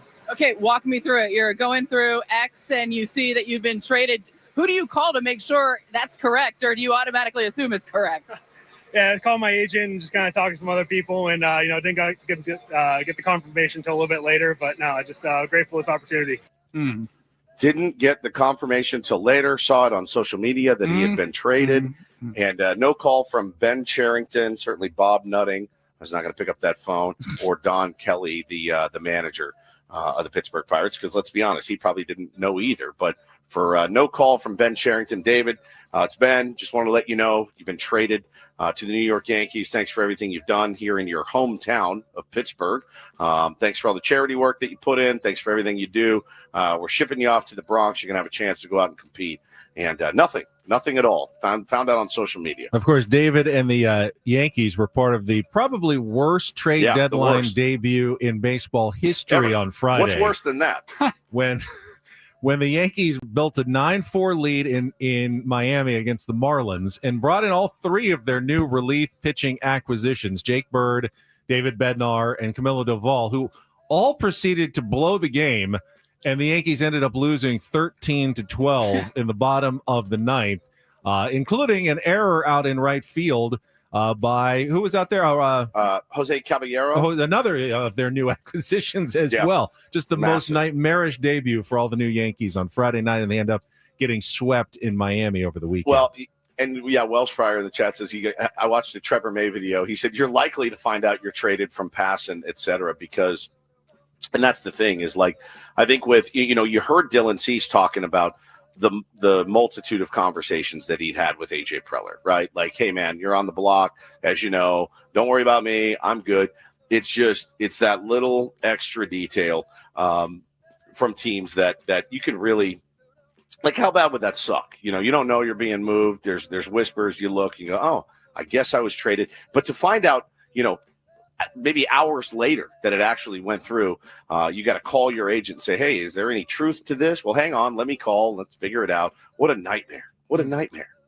Finally, I've got some questions here, but we're going to go ahead and make it a do this. DD mega do. You may have seen the video over the weekend of the Portland Pickles, who are, they're not a minor league team. They're like a collegiate wooden bat, like the Cape Cod League, but in the Northwest, the West Coast League with teams in Washington and Canada. College players, and it's real baseball though. I mean, these are guys who are hoping to have a future in the game. It's not the Savannah Bananas, but it's also, kind of a little more fun summary, and they do some odd promotions. And the Pickles, apparently, to wrap up their season for Fan Appreciation Weekend, announced that they would be randomly selecting a fan to come get an at-bat during the game. So they make the announcement, and this kid named Dixie, which kind of got me because I don't know if his last name was Normus. I don't think Normus. It was. Dixie Normus. But comes up in the batter's box and looks like he belongs there, other than he's not wearing the same uniform. He's got the shorts on and just a temporary uniform. He walks in his first at-bat, and they let him come up again in his second at-bat. So this is supposedly a fan from the stands. Here's what he did. Payoff pitch. High fly ball. Left center field. Are you kidding me? 4 letters, 1 word.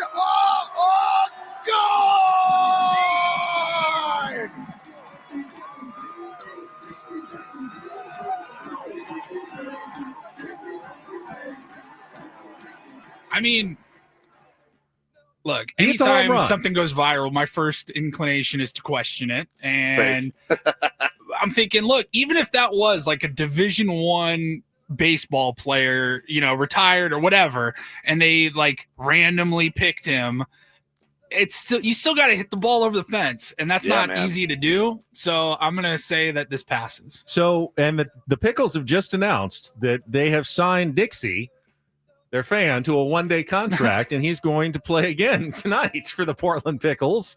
See if he can do it again. OBP of 1,000. They've given him a real jersey this time instead of a Bat Boy jersey. And what number he is? Yeah, 69. 69. Now, is it possible that they were already looking to sign Dixie and he just happened to be sitting in section 4, row 13? You know what I mean? Like, I don't know, but it's a good bit. It's a good bit, and I'm fine with it. Really good. I mean, he did hit the home run. Great swing on it. He put a great swing on it, and that's worth something at least to do this on a Monday.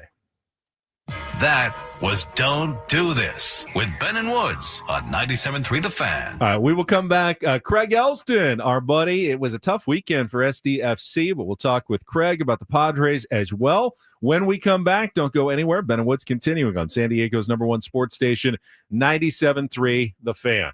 All right, first, though, good news from SDFatLoss.com. Their summer sale was scheduled to expire over the weekend, but I just got word this morning, going to extend it for everybody who did not take advantage last month.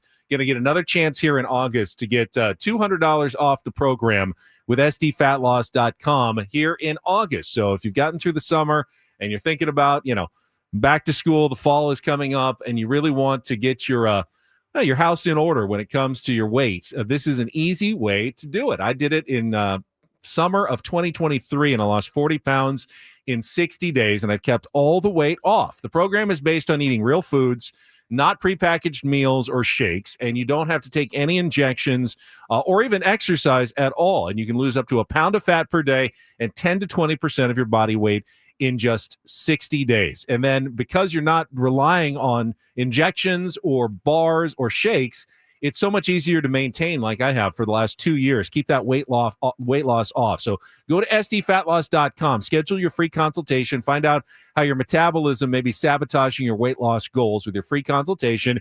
Get that $200 off and start the program today at SDFatLoss.com. That's SDFatLoss.com. Results may vary.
Hey players, things are about to get real here in San Diego.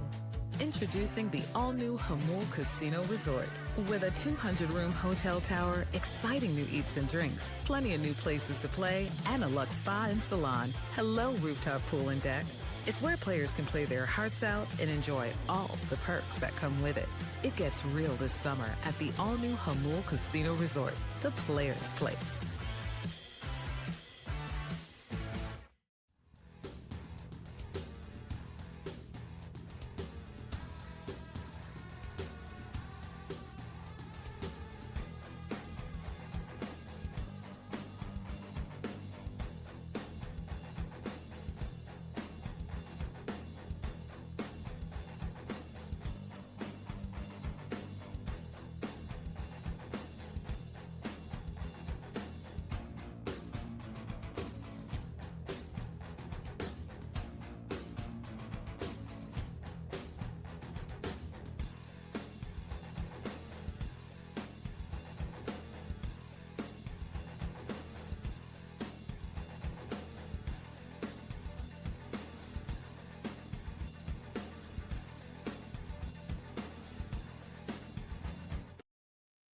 Got a report here, a little bit of a rocky outing yesterday for Michael King in his first rehab start for AAA El Paso.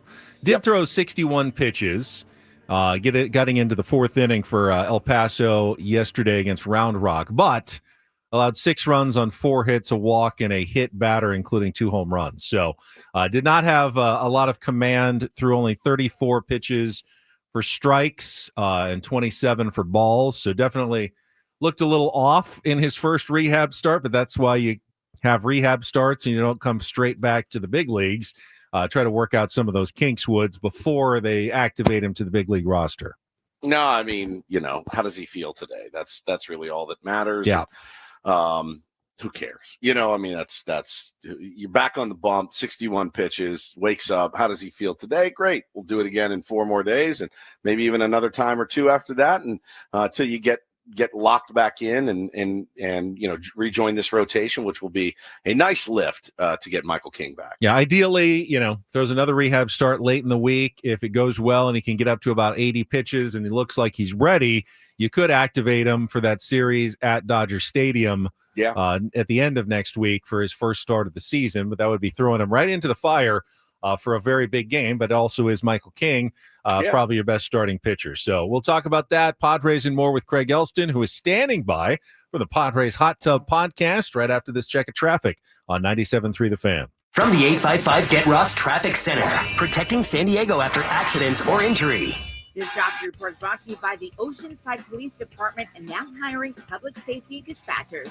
First, it was a trash can that fell off a truck, then a ladder, and now it's a 5-gallon gas can to slow you down. This time it's on the northbound side of the 5 at Cannon Road, exit 48, and it's in between the HOV and the left lane. A little bit further north on the 5 at Coaster Station, there's a flipped-over car. This one takes out the right lane and right shoulder. The Oceanside Police Department is hiring public safety dispatchers. Earn up to $87,000 a year. Lateral bonuses up to $11,000.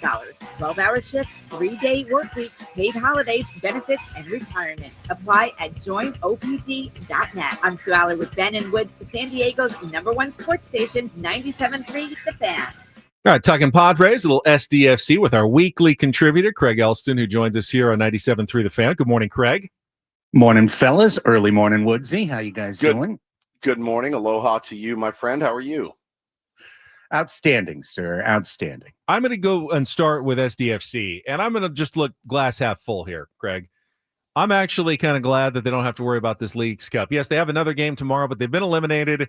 You can rest as many people as you want and just start focusing again on the last, 9 games they've got left in the MLS season and just kind of punt this and flush it down the toilet after dropping both of their first 2 games in the Leagues Cup competition. Look, Ben, you're absolutely right on this one. And on the Chromaniacs podcast, we talked about it last week, that Leagues Cup just wasn't a good fit for SDFC because of the number of games played and the number of days. The league had an option. They could have put SDFC into the U.S. Open Cup this year, and they gave them Leagues Cup. Instead, the Open Cup is played throughout the season. It's 1 extra game here and there. once you lose, you're out, single elim. Leagues Cup, 3 games in 8 days for a team that doesn't have a second team and doesn't have an academy. It's just ridiculous. So I think you did learn a couple of things. I think the young back line of SDFC has been tested by Pachuca and by Tigres in ways that we've never seen before and is pretty revelatory.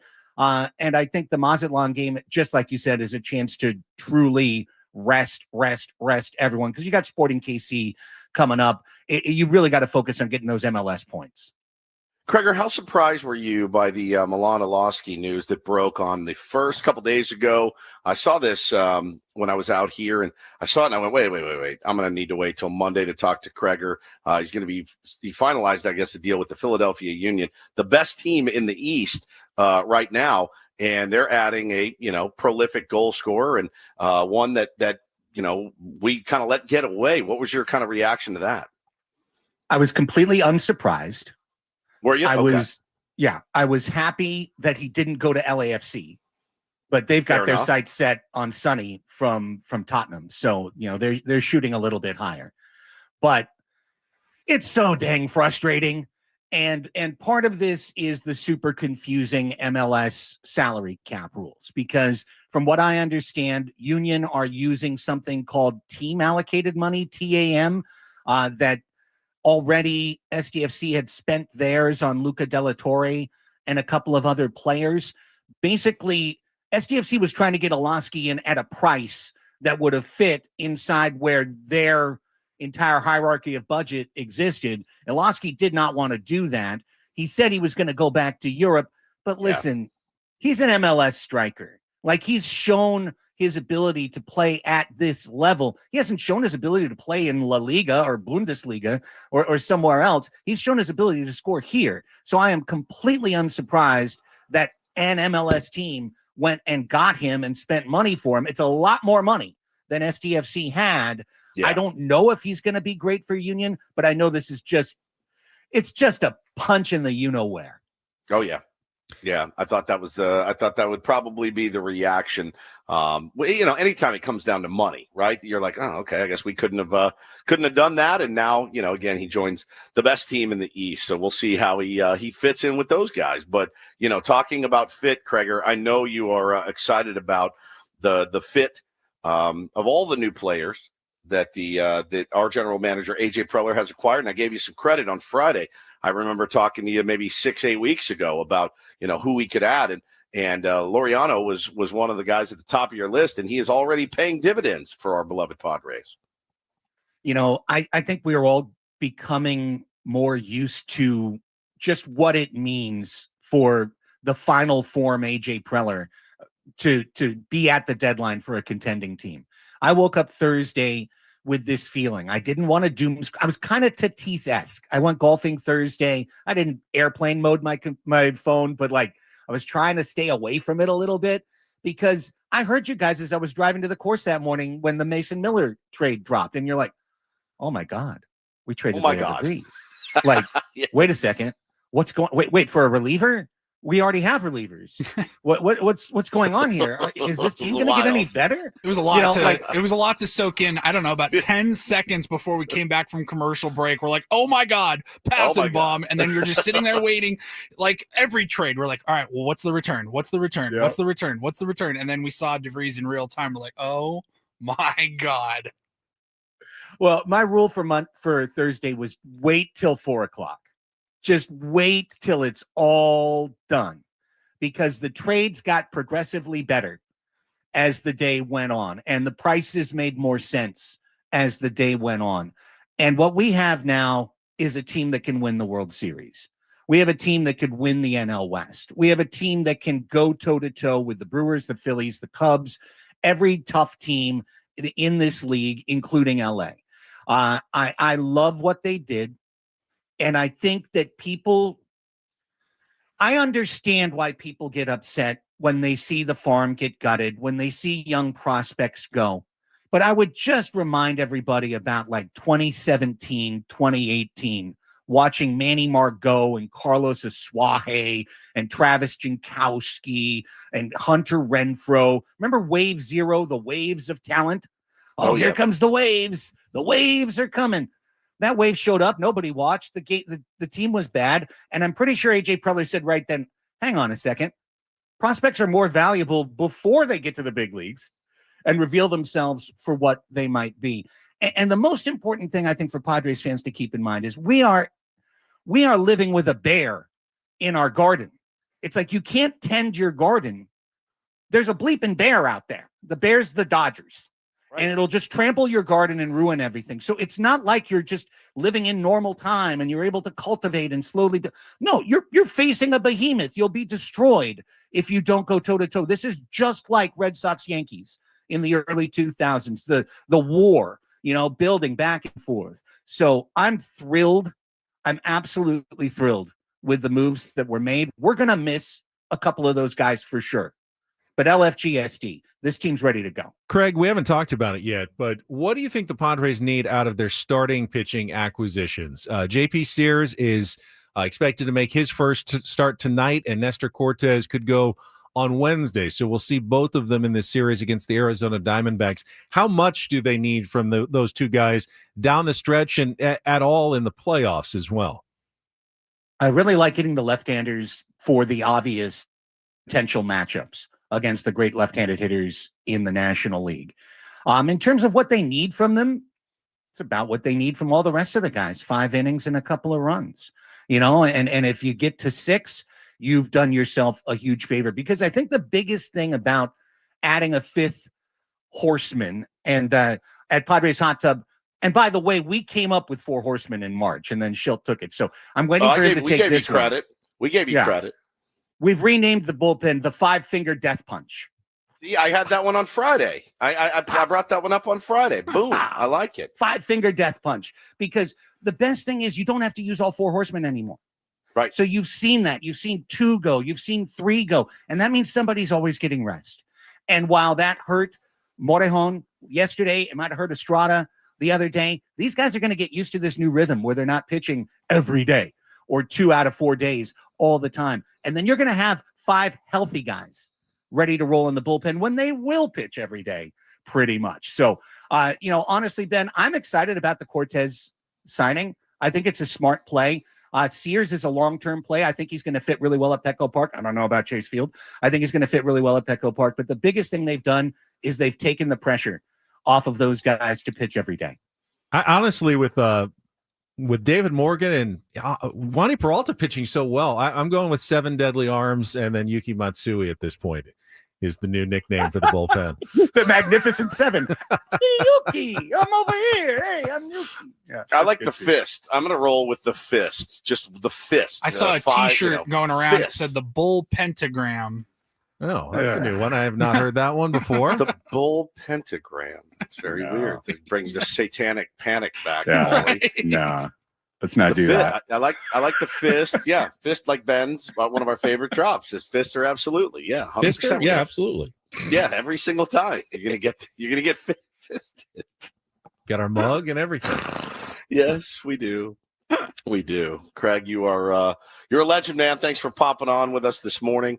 And I know you'll be watching and rooting along. This is the fun part, right? 50 games left in the regular season. Let's get through it healthily, if that's a word. Yeah, that's it. I mean, I love this time of year when you're on a winning team and a good team, because honestly, for all of us, a little bit of the analysis goes out the window now. You know what I mean? Like, we can talk about a bunt or a lineup configuration or some strategy along the way, but now it's just, this is our team.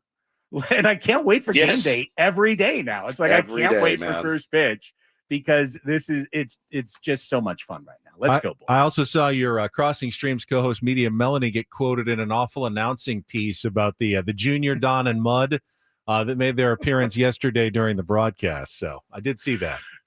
Outstanding. Yeah, new Crossing Streams coming out later this week. New Chromaniacs, and of course, brand new Padres Hot Tub available this morning, talking about the weekend that was. I like how busy you are. Thank you, Craig. Thank you, guys. See you Craig next Elsten week. every Monday here at 7:35. What did you think of Junior Don and Mud? Did you get to see that yesterday, Woods, while you were watching on your phone? I missed it. I saw pictures of it. I know one of their dads. Oh, you do? Well, yeah, Stevie. I know Stevie, and that was his son. I think that played mud, if I'm not mistaken. So with the bald cap and the bald cap the on, light blue jacket. Yeah, dude, it was pretty cool. Pretty cool. I just saw the little clip, and then I didn't get to see it at the very, very beginning. They did both the starting lineup right at the beginning of the game, and then they had the disclaimer read that Don usually does with the paper snap of confidence, and they did that together later in the game. But they both looked pretty awesome. That was their Halloween costume, apparently, a couple of years ago. They went as Don and Mud and reprised that role. So Kids Day is elite. It's so good. We will come back. Hour number 3 will include our Lynn Sider, Dennis Lynn, a game of Take on Woods with a brand new getaway. Really cool Las Vegas getaway up for grabs. We'll qualify, hopefully, someone starting today. All coming up next on San Diego's #1 sports station, 97.3 The Fan.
All right, we are halfway home on a victory Monday. Ben and Woods, 97-3. The Fan of Series victory Monday, as it were. Very excited about that. We don't complain when we win series. Let's go win another one against the DBacks.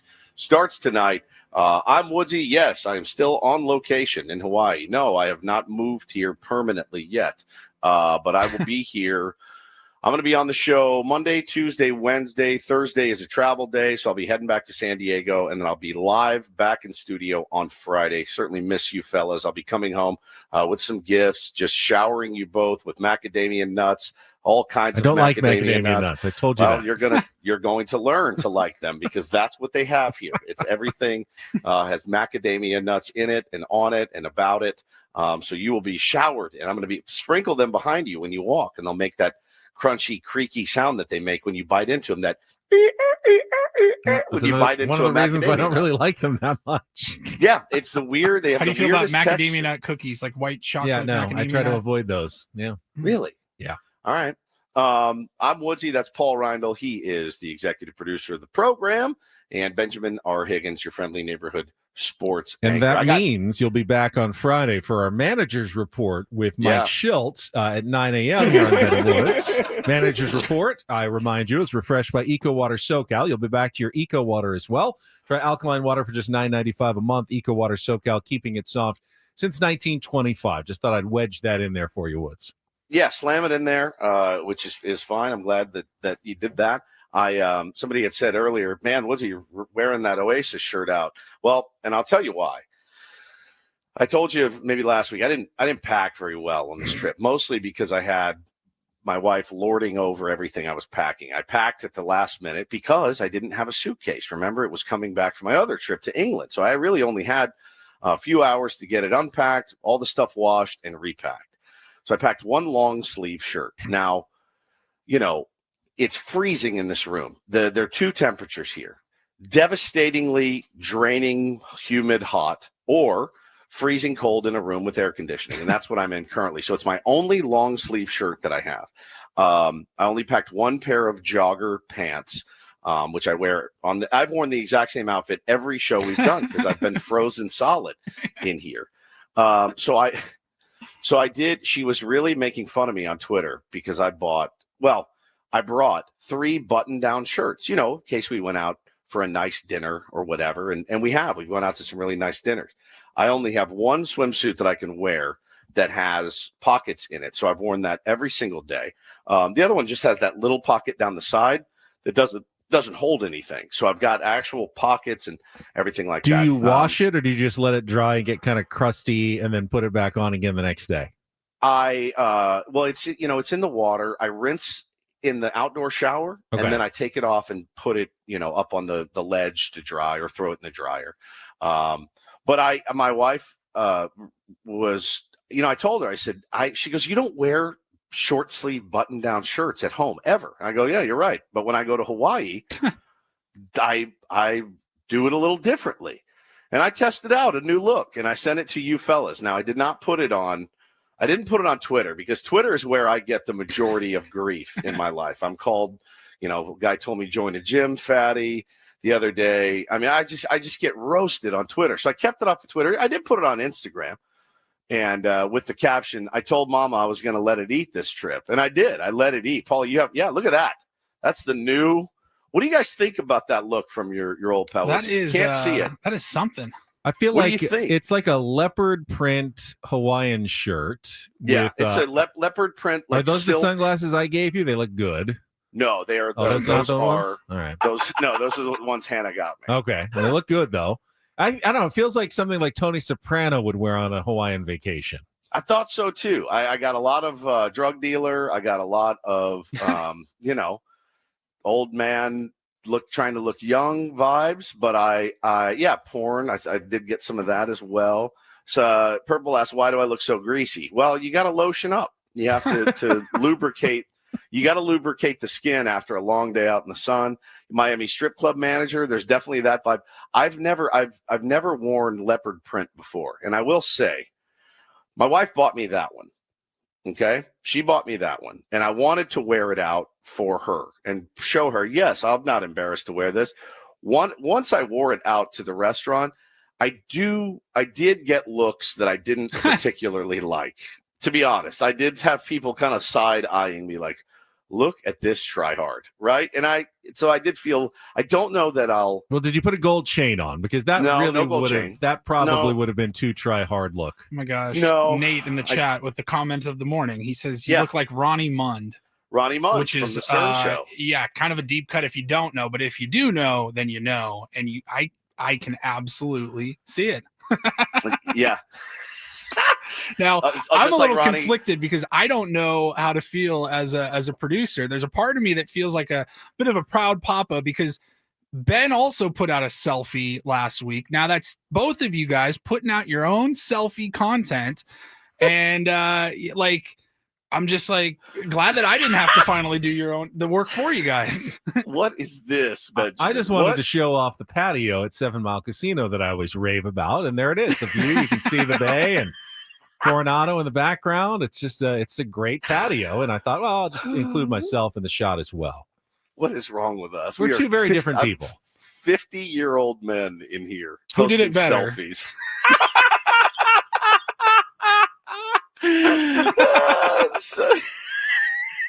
I can't. We are idiots, both of us. We're both idiots. We both make the mistake of looking at ourselves and not the actual lens of the camera when taking the selfie, which I can never get over the whole thing. Like, don't look at yourself. Look at the lens of the camera when you're taking a selfie, and I never seem to get that right. Yeah, it's boomer mistake number one. What is with your smile? I'm very happy. I'm at 7 Mile Casino. Why wouldn't I be extremely happy? What's with your almost scowly frown? You're on vacation in Hawaii. You should be as happy as I am. I'm trying to look like a hard ass, and your look, I don't even know what your look is. Like, you look like you just walked in and saw something. Tyler you weren't says, supposed to see. Tyler in the chat says, two brothers whose lives went down very different paths.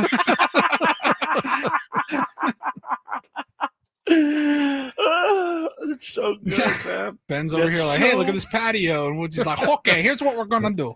Okay. It is. These are the worst selfies ever, dude. Yeah, Ben, you have the school picture day pose. Yep. For sure. The guy you end up taking home versus the guy you should take home, says KG. Yeah, that's exactly right. Caitlin says, I look like I'm going to rob you. Yeah, for sure. Listen, somebody also said, and I agree with this, when you go on vacation, it's okay to let yourself be outside of your comfort zone, right? I do agree with that. I feel like when you go on vacation, like I called it, I told my wife, I'm going to let it eat a little bit on this trip. And she said, okay, let it eat, babe. We'll see how that goes. And well, it worked out well for me last night, if you know what I mean. So I think you got to let it eat on vacation. Do go a little bit outside of your comfort zone. And I definitely did. I shan't be wearing the leopard print back in San Diego. That I promise you. I'm glad you let it eat a little bit on a trip though. That's the way to go. You have to. I think so. I agree with you 100%. All right. Before we get to the rest of this hour, I did want to bring up quickly back to baseball for a second, where the Padres now stand. They did not gain any ground on the Dodgers. Both teams won 2 out of 3 this weekend. Dodgers beat the Rays yesterday 3-0 behind 5 2/3 shutout innings from Yoshinobu Yamamoto. So Padres are still 3 back in the NL West race. They did gain a ground on the Cincinnati Reds, who dropped 2-3 to the Braves. So the Padres are now 4 games up in the wild card race for the last playoff spot in the National League, which is obviously important. Getting into the postseason's the biggest thing of all. But they also have gained a little bit of ground on the Mets and the Phillies. And why that's important, Woods, is yes, the Padres want to beat the Dodgers, win the division, and find a way to capture their first National League West crown since 2006. But that doesn't automatically get you a bye in the first round. You have to be one of the top 2 division winners. Otherwise, you're just playing in a wild card series. So the Padres have to pass the Dodgers, but they also have to pass the Mets and the Phillies and be ahead of the other division winner. Now, you don't have to pass the Brewers or the Cubs. You could be the 2 seed and still get a bye. So if we're really looking ahead and seeing what the Padres' aim is, and that is a bye in the first round of the playoffs, yeah, you got you got to pass the Dodgers, but you also need to finish ahead of one of the other two division champions. And being now within a game of both the Mets and the Phillies, who are essentially tied for the NL East lead, and the other one is the 2 seed in the wild card, gives you a better chance of doing that at the end of the season if you do catch the Dodgers. I mean, look, dude, I was scoreboard watching back in April and May. I really was. And this is where it gets to be crippling, actually, when you start every day just pouring over and almost obsessing about, what those other teams are doing. I like doing it. Like I said, I've been doing it for 5 months now. I'm not going to stop now, but yeah, it's a good point you make, man. These are all huge. Got to win these games against teams like the Diamondbacks, Benny. And, the Red Sox coming in after that, can't really look too far ahead. They're a good team as well, but man, these are the games that can help you. And, Dodgers are going to be taking on the Cardinals. I don't know who the Mets and Phillies are playing. But yeah, man, this is huge. Phillies are home to Baltimore. Mets are home to Cleveland. So they got some interleague action. And as you said, the Cardinals are going to Los Angeles to take on the Dodgers. I joked in the 9th inning yesterday, and of course, Dodgers fans on Twitter took it seriously. That the Padres were playing 4D chess by trying to get the Cardinals a little bit hot before they headed up to Los Angeles, and that's why they gave up, Adrian Morejon gave up those runs. Obviously, that was a joke, but they would like to see the Cardinals see if they can take a game or two from the Dodgers this week when they go and start tonight, actually, with Miles Mikolas against Emmett Sheehan. So, there will be a lot of scoreboard watching going on the rest of the season now, Woods, and it's okay. 50 games left. This is the time of the year where you're actually allowed to do it and talk about the implications of all these games. You're fighting allowed. Go ahead. You're allowed to do it with 150 games to go, which is exactly what I did. Yes, it is a little silly back then, but now you know exactly. You're cheering against the Reds. They are in Chicago to face the Cubs, so they've got a tough series on the road. You could really put some distance between yourself and all the wild card contenders this week if you have a good week and the Reds struggle. So that is definitely lots of scoreboard watching time going on. I know it's still early. It's, August 4th. There's a lot of baseball still to be played. But when you look at FanGraphs and they do their analytical projections, they've pretty much determined the 6 playoff teams in the National League are already set. The Padres have the lowest chances still in the 6th seed, but they're at 89.9% chance of likelihood to make the playoffs. That's crazy. A week ago, they were under or right at 50%. Yeah. And just 1 week later, going 7-1 and making the acquisitions they did. I mean, they've got the Phillies, jumped to 90%. Phillies at 97, Mets at 93.6, Brewers at 98.1, Cubs at 97.6, and then the Dodgers and the Padres. And it's really like the next closest team would be the Reds at 9.8%. You should get this one wrong here. Somebody said in the chat tonight is actually Gray against Glass now. Is that right? Did they mix it up? You're right. It is Gray against Glass now. And the second game is Michael Sheehan. I was looking at Tuesday's matchup. So gotcha. Today is Monday, unfortunately. And you're right. I was looking at Tuesday. Good call. Should be a good one. Dodgers did get, Blake Snell was back. He actually lost over the weekend, but they are getting healthier. Glass now, Snell, Yamamoto, in their starting rotation is definitely better than they were standing a couple of weeks ago. So, they're not going to be easy to catch by any stretch of the imagination. Can this Padres team now restructured post deadline compete with the Dodgers? Sure. Yes. Are they going to just roll over and die? Absolutely not. Making up 3 games in 50, it's possible, but you need to play pretty good baseball. I mean, I would imagine the Padres need to win at least 33, basically 2 out of every 33 and 17, 2 out of 3 games to have a really good shot at passing the Dodgers. So they did it against the Cardinals. They took 2 out of 3. Got to keep doing that as you go forward. And of course, the games against the Dodgers, which are coming up here in a couple of weeks, are going to be absolutely critical. That's how you do it right there. I mean, it's right there in your hands in front of you. Yeah, you need some help down the road, but you have that opportunity. 6 games left against those guys. So you make some noise there for sure. And there's no reason why you couldn't go out and try to win the division. Quickly, a couple of other highlights from yesterday. The Brewers remain red hot. They scored 38 runs over the weekend. Yes, they were just taking on the Nationals, but they continue to roll with a 3-game sweep as they are still in the lead over the Cubs in the NL Central. Cubs got a walk-off from Justin Turner. That was his first ever walk-off home run of his career. 40-year-old Justin Turner to beat the Orioles 5-3. And in the National League, that was about it. Diamondbacks did win their second in a row, before facing the Padres here, although they had lost 6 in a row prior to that. And, Sunday Night Baseball, nice scene for the Phillies as they got to 8 strong innings from Christopher Sanchez, who's really been terrific all season long. He shut down the Padres a couple of times.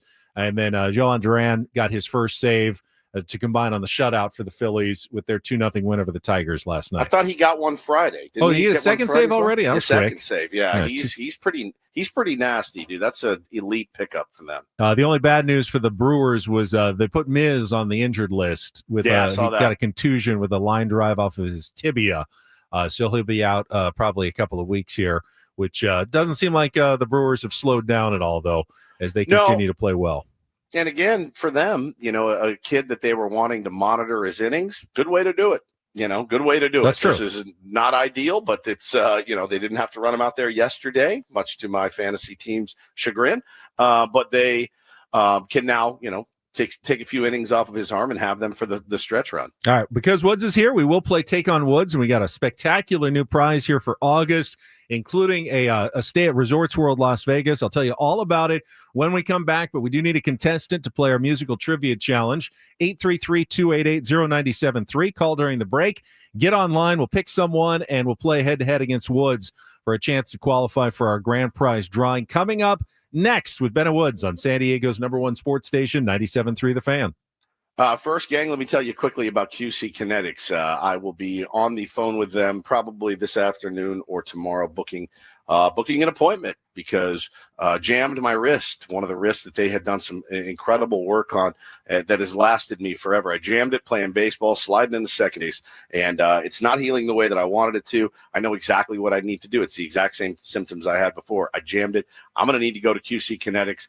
It feels so good knowing there's going to be relief there because it's worked for me before. If you woke up this morning with pain in any of your joints, make that call today to QC Kinetics. Got a couple of locations for you, Hillcrest and Torrey Hills. Their number is 619-614-PAIN. Okay, you can bring your x-rays, MRIs to QC Kinetics. They'll give you a free, no-pressure chat and thorough evaluation to see if you're a good candidate for what they do, which is repairing damaged joint tissue with natural cellular therapies, no scalpels, no pills, just long-term relief with no dreaded recovery. So call them today, 619-614-PAIN. Schedule that free consultation with the medical pros at QC Kinetics. Thousands of patients like me that will tell you they wish they would have done it sooner. So do yourself a favor today. If you want to get back on the bike, on the golf course, on the baseball field, call QC Kinetics today at 619-614-PAIN. Let them know Woodsy from 97.3 The Fan, Ben and Woods sent you.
Hey players, things are about to get real here in San Diego.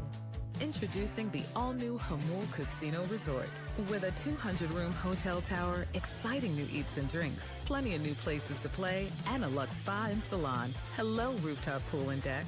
It's where players can play their hearts out and enjoy all the perks that come with it.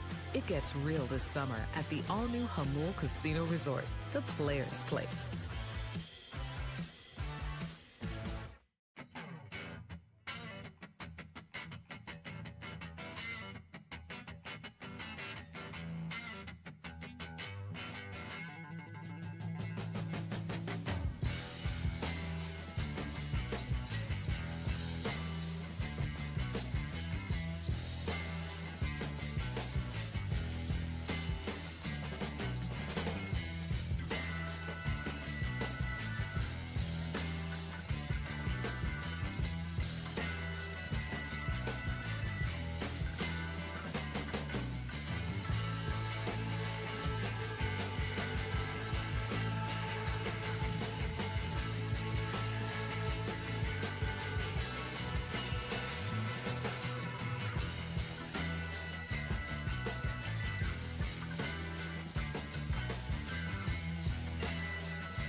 Got our Linsider, Dennis Lynn, talking Padres here at the bottom of the hour. Let me tell you about the prize that we've got this month. Brand new prize for Take on Woods, and it's a good one. Maybe one of the best we've ever offered. It is another 2-night stay in Vegas, this time Resorts World Las Vegas, which is terrific. 2 VIP expedited admission passes to IU Day Club and a $175 food and beverage credit. Now, let me give you some of the details here. Celebrate summer with a 2-night stay at Resorts World Las Vegas. Dine poolside at one of their 5 unique pool experiences in a 5.5-acre pool complex, the largest elevated pool deck on the Las Vegas Strip, and experience IU Day Club, a stunning oasis inspired by the idyllic islands of Southeast Asia, where the ultimate party concepts Woods transforms the weekend into a never-ending summer. Special summer rates available now at rwlasvegas.com, now offering no resort fees and complimentary parking. Not bad. That's the prize this month. Feels like I could wear my shirt there. You could. Oh, yeah, absolutely. yeah. That shirt would definitely play there. In fact, All you right, probably that would would play there. like, it's required that you wear a shirt like that there. So let's All try and see if we can qualify someone and play today's game of Take on Woods.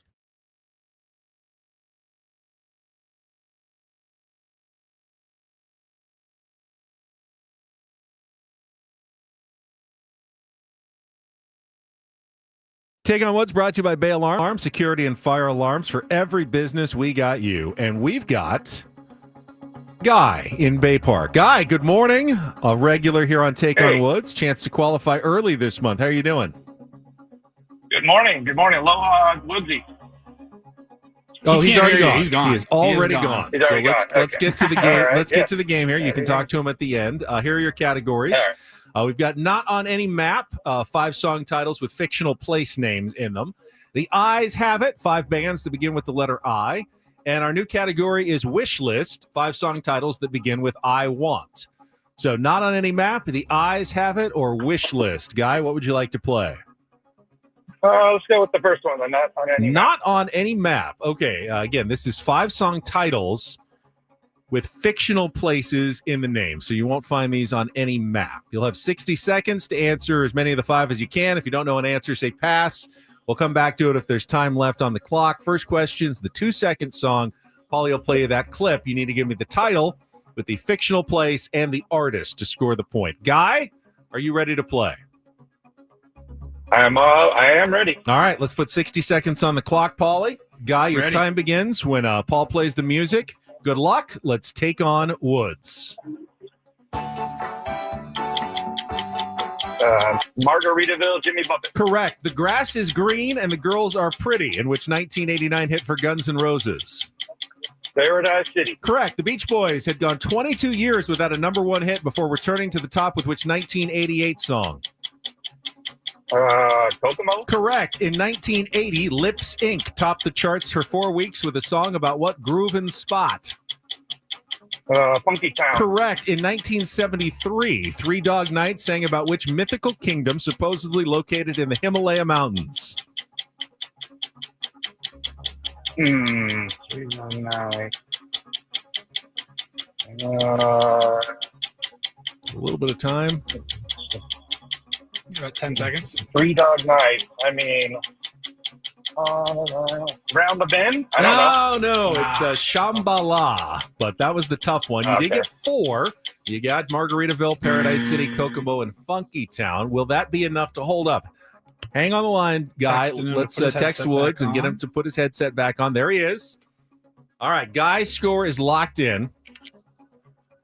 You get the same 5 questions. No benefit of the category. I don't know. This one could be tricky. Let's put 60 seconds back on the clock. Woods, your time begins when Paul plays the music. Good luck. Let's take on Guy. It's Margaritaville by Jimmy Buffett. Correct. The grass is green and the girls are pretty, in which 1989 Paradise City. Correct. The Beach Boys had gone 22 years without a number one hit before returning the top with which 1988 song? Kokomo. Correct. In 1980, Lips Inc. topped the charts for 4 weeks with a song about what groovin' spot? Pass. In 1973, Three Dog Night sang about which mythical kingdom supposedly located in the Himalaya Mountains? What?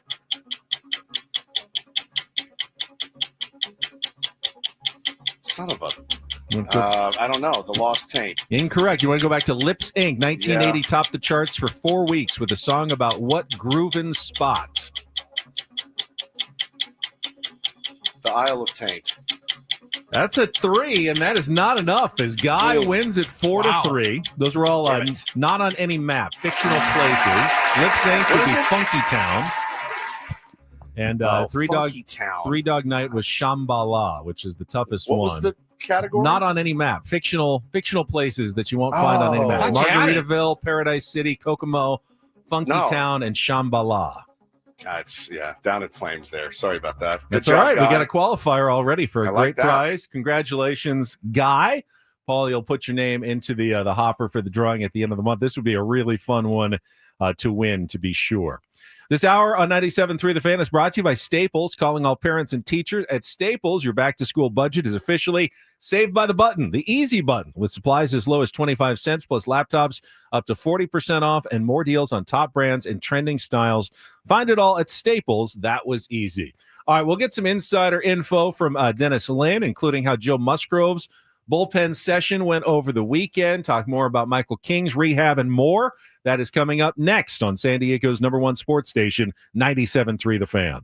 Gambling problem? Call 1-800-GAMBLER. GEGE 000-466. For a full list of games and rules, played at 7 Mile Casino. Visit 7milecasino.com. Oh, now you've seen the picture of how happy I was at 7 Mile Casino last week, so you know it's true.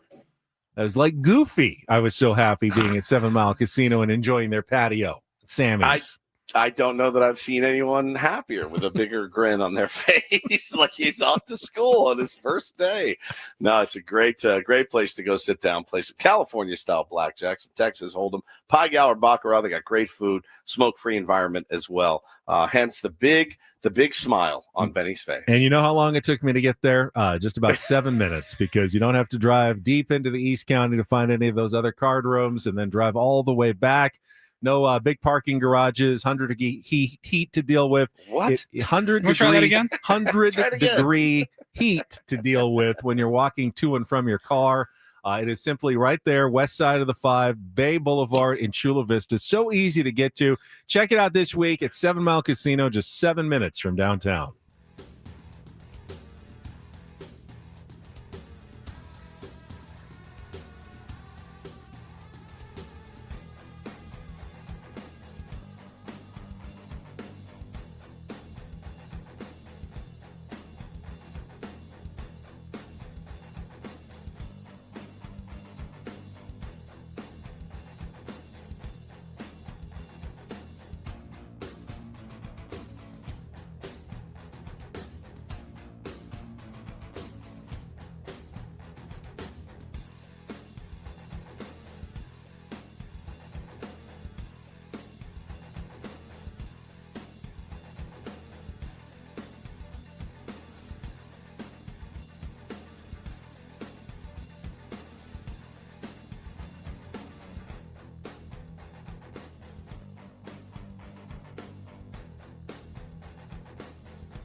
Hey players, things are about to get real here in San Diego. Introducing the all-new Hamul Casino Resort. With a 200-room hotel tower, exciting new eats and drinks, plenty of new places to play, and a luxe spa and salon. Hello, rooftop pool and deck. It's where players can play their hearts out and enjoy all the perks that come with it. It gets real this summer at the all-new Hamul Casino Resort, the players' place.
I don't know how to feel about this, Woods, but I cannot flip on my television or scroll through my social media feeds right now without someone extolling the virtues of the San Diego Padres, whether it was A-Rod on national TV over the weekend or ESPN or JP Morosi on MLB Network or this morning Jim Bowden or Ken Rosenthal with The Athletic. Everyone is saying good things about the Padres, and honestly, makes me a little nervous.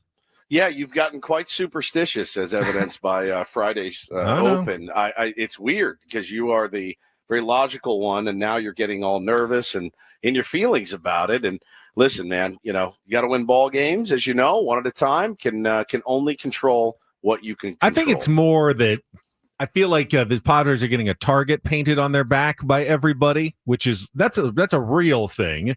I do believe they have a roster that's capable, as everyone is saying, a roster capable of winning the World Series. But honestly, Paulie went through the other 5 teams that are expected to make the playoffs.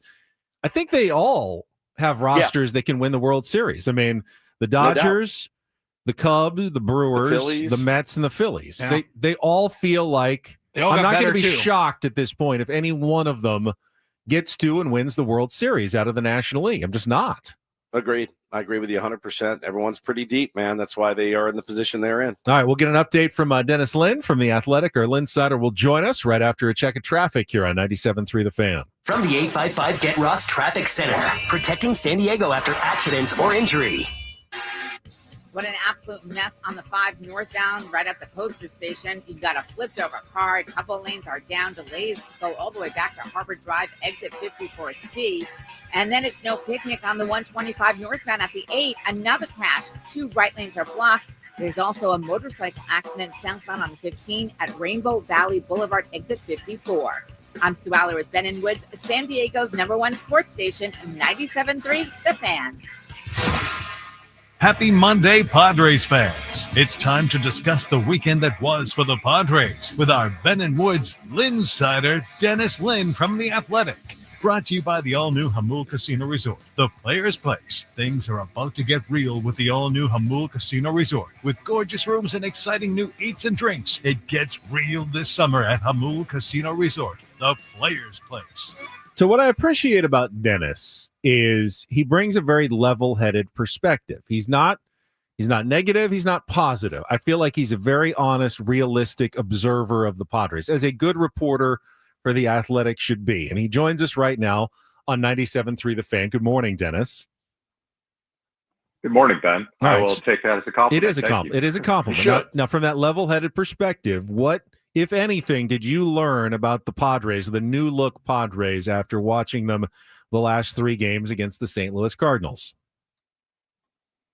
That's well, first of all, let me preface that the Cardinals are not very good, as we all know, especially after the deadline. But I think this is a team in the Padres that has even fewer holes than last year.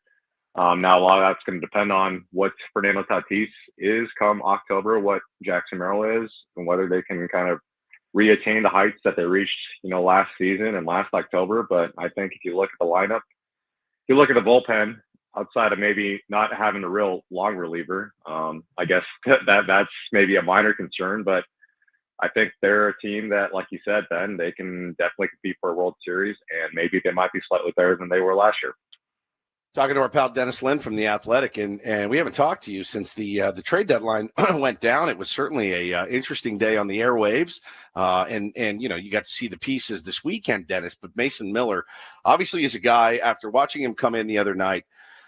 Yeah, Leo DeVries is going to hurt, but I kind of I'm forgetting about him a little bit more every day when you think about Mason Miller and what he brings to the table. And, you talked in your latest piece about the potential of him converting into a starter. I've heard, both sides as to what. Do you get the sense the Padres are okay if he doesn't convert to a starter next year and he just becomes their closer? Yeah, I think so, Woodsy. Robert Suarez going to be a free agent, most likely, probably going to walk. Jason Adam and Adrian Morahone are going to be in their final year before free agency next year. So, yeah, there's going to be questions in the bullpen. And obviously a guy who throws 103, even if it's just for an inning, that's really exciting. We've already seen it. And I think with the injury history he has, that's a little bit scary because, the last time he started, he sprained his UCL. So there's probably, just as there is for every single pitcher in the majors almost, there's probably some, lingering damage in there that he's pitching through. Again, a lot of these guys have like little micro tears in their elbows. It's just not natural to throw 100 miles an hour over and over, which he does more often than anyone in MLB. But yeah, I think they're open to going any direction with him in the future. But I think for most likely next season, I would guess he's going to be the closer. Dennis, you mentioned Fernando. Where is he right now? I watch Fernando's at bats and I see a lot of good things. Not chasing, he's drawing his walks.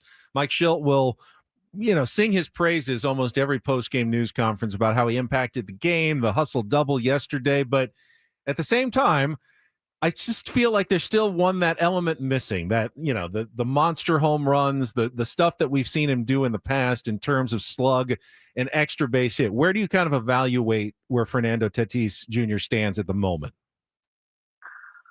Well, I feel like I'm still waiting, and we're all still waiting for him to pull a home run. It feels like it's been a while.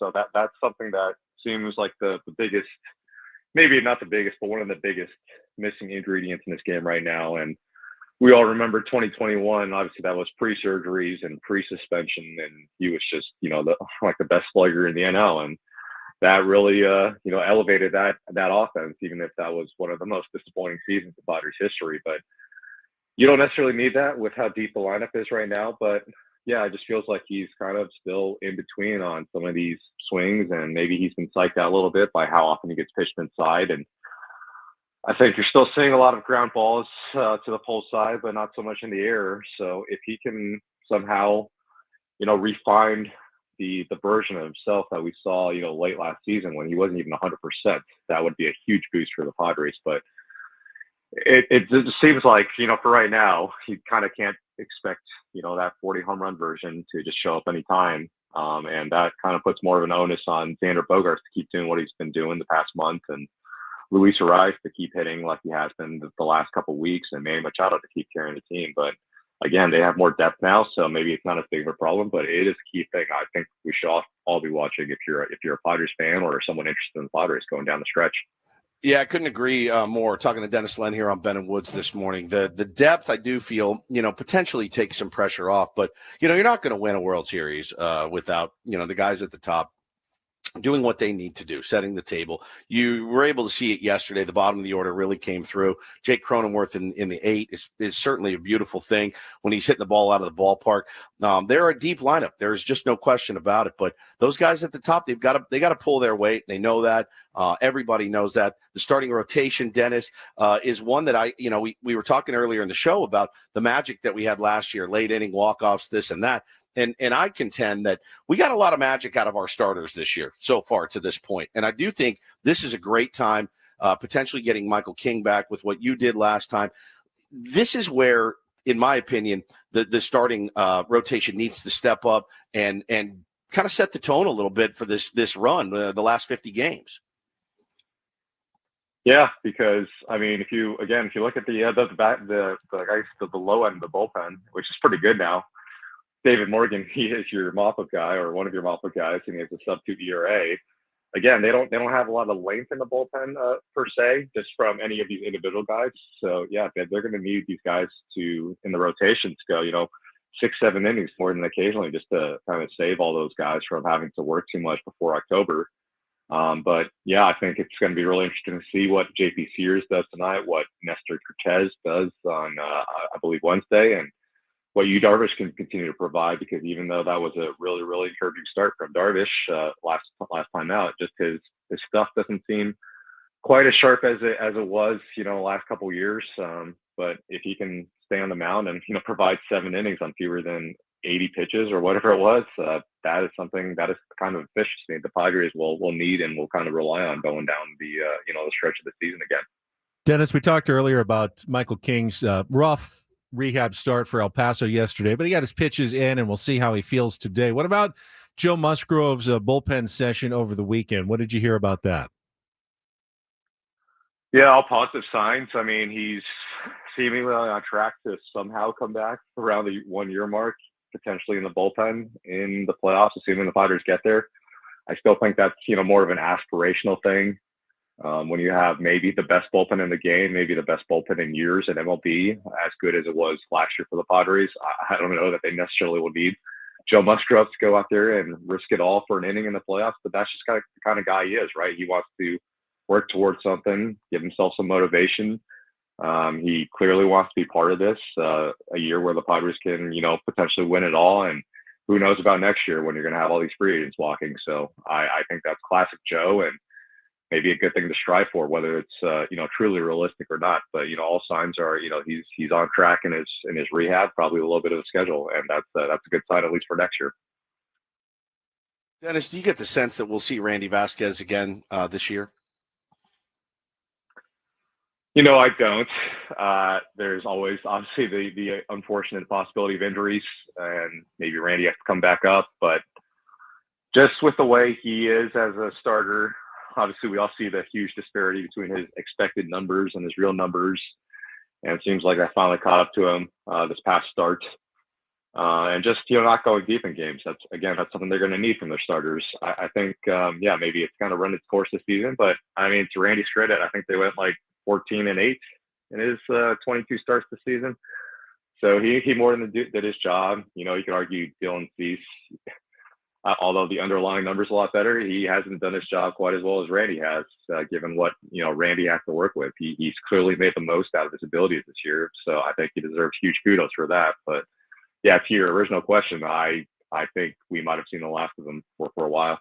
You mentioned injuries, which are always a possibility, but when and if Michael King does come back, the Padres will be facing a 26-man roster crunch. We already saw it, having to send Randy Vasquez down. They're kind of out of optionable players, aren't they, on the pitching side? If they bring back Michael King, they might have to DFA someone. Am I mistaken about that? Like Yuki Matsui and Wandy Peralta can't be sent down to the minors, as far as I understand. What's your understanding of it? I probably shouldn't say don't quote me when I'm on the radio, but I think JP Sears has options. Okay, I want to say. So yeah, okay. Thanks, Woodsy. So that would probably be the place. And I mean, Nestor Cortez, even though he's a veteran guy who was actually pretty good last season, based on the numbers. I know, most of this season he's been hurt, but yeah, I wouldn't think, Sears would be ahead of him in pecking order just yet. But yeah, we'll have to see how these two guys, how they debut with the Padres and what they look like in the majors. So yeah, I think there is room there for Michael to come back, and there's a obvious path. But yeah, we'll have to see how this series in Arizona goes first, and how Michael recovers today first of all, too. It's obviously a good problem to have. Pitching depth is absolutely essential late in the season and going to the playoffs. So we'll see how they play it out. Dennis, really good visit today. Appreciate your time. Have a good week. We'll talk to you next Monday. Sounds good, guys. Thanks. There's our Dennis, our Linsider. Thanks to Hamul Casino each week for sponsoring Dennis's visit. Really, really good information there. And he said that Randy Vasquez probably won't be back. I still think he would be a better long man in the bullpen than like a Yuki Matsui.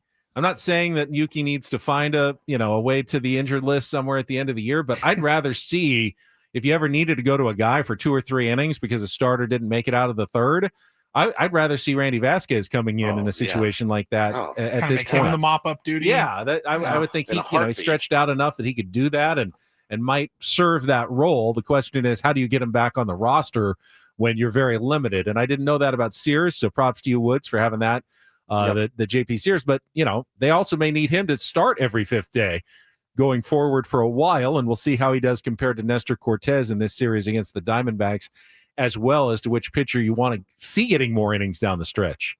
Bro, just manipulate the IL like that's what every I'm other thinking team. too. Yeah. I mean, that's what the Dodgers do to perfection every single year. And I mean, honestly, like nobody does it better than those guys. And it's an issue. People know about it. People are pissy about it. But what are they going to do? What are you going to fine them? All right, fine us. Go ahead. Like just manipulate the IL like every other team does, especially them. I mean, every it's kind of the only route they have to take, right? It's literally every the only pitcher route. has something that's bothering them at this point in the season. So it's not even really manipulation. Like last year, Stephen Kolek conveniently, hit the IL as soon as he was on the roster long enough to qualify for his Rule 5 season.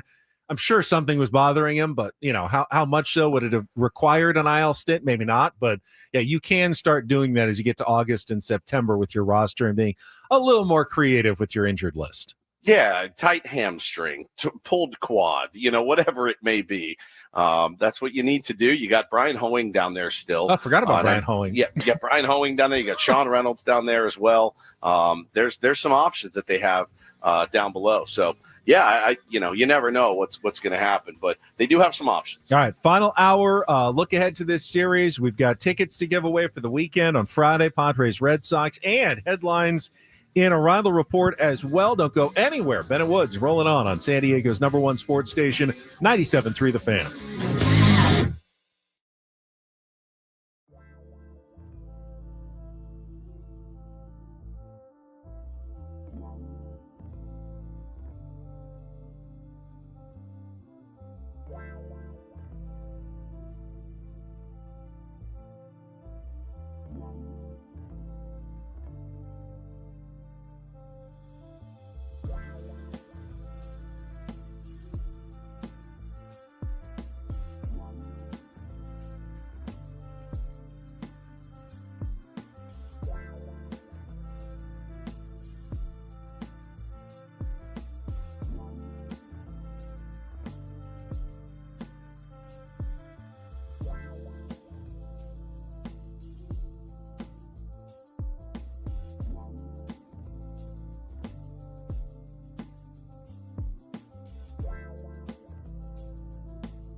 Padres Diamondbacks tonight, 6:40 first pitch here on 97.3 The Fan.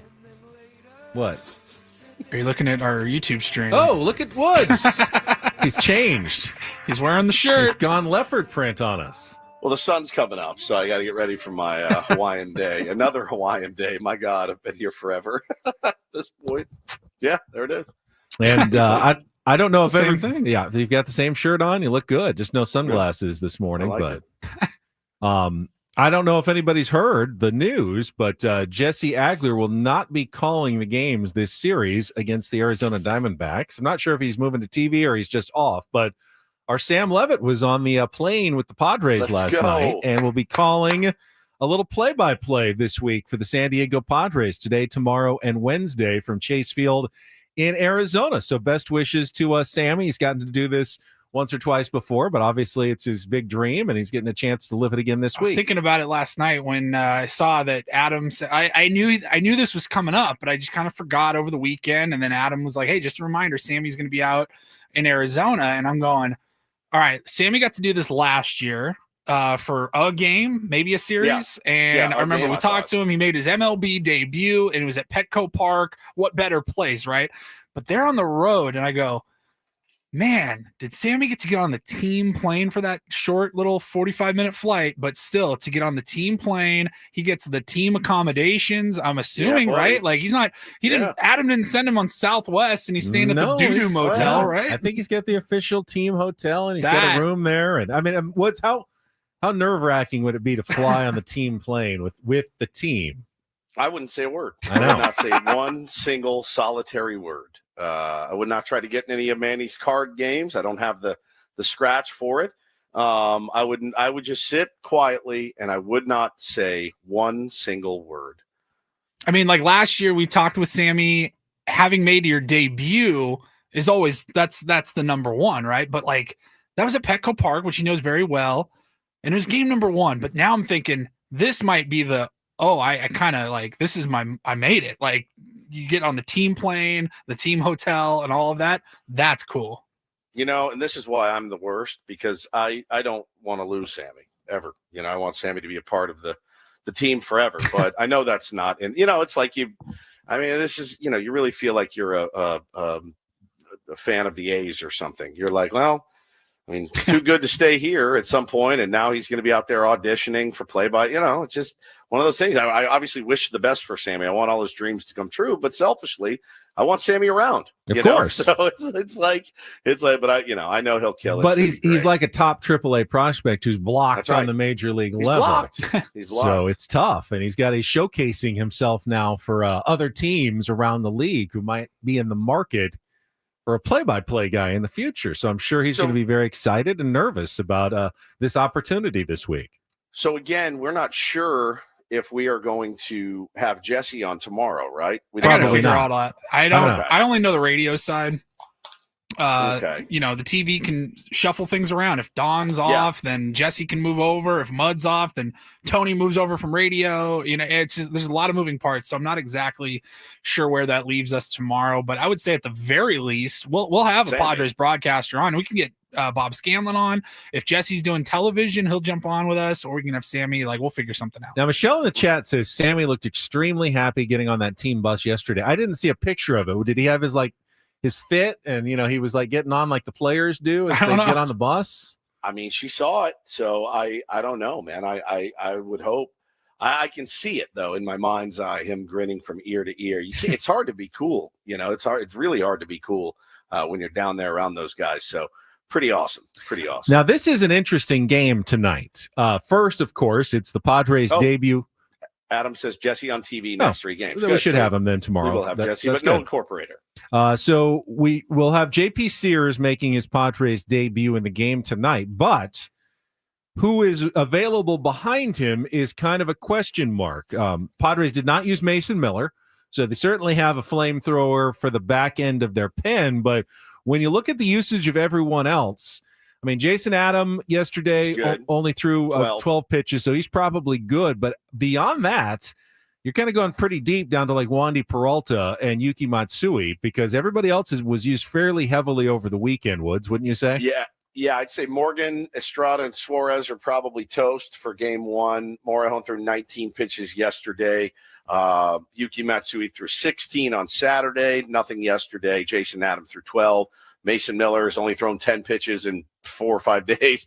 And then Wandy Peralta has thrown 9. So depending on what you get from JP, I mean, you do kind of look at this right now and go, all right, yeah, good point by Dennis Lin. Who's the long man, out of the bullpen right now? Who's the guy that can give you some length and some girth? He doesn't really exist right now, unless it's a 8-0 lead in one way, or the 8-0 lead or an 8-0 deficit. You just don't know. So going to have to piece this one together again, as Schulte's gotten pretty adept at doing. And Brandon Pfaadt has had a mediocre season. I think he's 10-8 with a 5 ERA, but pitched well against the Padres last month. 8 innings, 4 hits, 2 runs. So he's a guy who's pitched well in the past. Now he's facing a much deeper lineup than he did last month, and the Diamondbacks lineup, meanwhile, is completely different. I was just going through it, and with the subtraction of Josh Naylor and Eugenio Suarez, I mean, they still have Corbin Carroll, and they still have Geraldo Perdomo. Ketel Marte. He's been out lately, I think, but the rest, I mean, the names in it: Blaze Alexander, Connor Kaiser got a start yesterday. Tyler Locklear got a start yesterday. Jose Herrera got a start yesterday. These are the kind of teams after the trade deadline you need to beat up on. Even on the road, you've got to win the series. You got to give yourself a chance to sweep series like this against the Arizona Diamondbacks, who are now going nowhere this year. And these games are the ones that drive you nuts, right? Because you've got some of those guys, those names that you just mentioned, Benny. And I'll tell you what, man, like, you're talking about guys that are up and they are playing for jobs. They are playing for their life. They are playing for dinner. You know what I mean? And the hungry guys, those are the ones that scare you, man. Honestly, the teams that you run up against, where it's like, no, we're out of it. Still most of the same guys around here. Those are the ones you feel like you can take advantage of. But these are the pesky games. These are the ones that give you fits. Sure, and it's dangerous because if JP Sears doesn't have a good debut, you don't know exactly how you're going to manage all of those innings. And again, we talked with Dennis about you can't really make a lot of moves because you're a little hamstrung on your 26 and 40-man roster at the moment. So you are counting on JP Sears to have a nice debut and get you at least, at 5-6 innings tonight at the very least, to try to get it to a Wandy, Jason Adam, Mason Miller kind of closing situation for the last 3 innings. Yeah, no question about it. So Schulte's got his work cut out for him. JP Sears has his cut out for him, and excited to see what he can do. What these additions can do. Would expect O'Hearn in the lineup. Would expect Gavin Sheets somehow to get in the lineup at some point. Yeah, no tonight. Gavin Sheets at all this weekend, and I was a little surprised by that. Not that Mike Schulte wanted to get some of the new guys in, and we knew that Gavin Sheets' playing time was going to go down, but I figured it would be important for Schulte to, put an arm on Gavin's shoulder and, hey, we'll get you a couple at bats here or there. It's not like you're going to disappear, but then he kind of disappeared this weekend and was, I'm sure, standing behind the bench, but never got a chance to actually swing a bat or get into a game this weekend. Yeah, no doubt, man. Tough part of the manager's gig, certainly. And but tonight, against a right-hander, Brandon Pfaadt, you could stack some lefties in the lineup. Not sure what it looks like exactly. Ramon Laureano hits right-handers really well. Also, you'd hate to take him out after he's gotten off to a good start. So, yeah, man, gonna be interesting to see what the configuration looks like tonight for Schulte. I don't think you want to get Luis Ariz off his feet and get him out of the lineup yet either, as he's got a 16-game hitting streak. So Schulte's going to have to find a lane, as he likes to say, for Gavin Sheets. Don't know what that looks like, though. My guess would be Elias Diaz will probably get back and start after 2 straight Freddie Fermins over the weekend, although it's not – I guess they'll decide which one fits better with JP Sears. He doesn't have a personal catcher yet.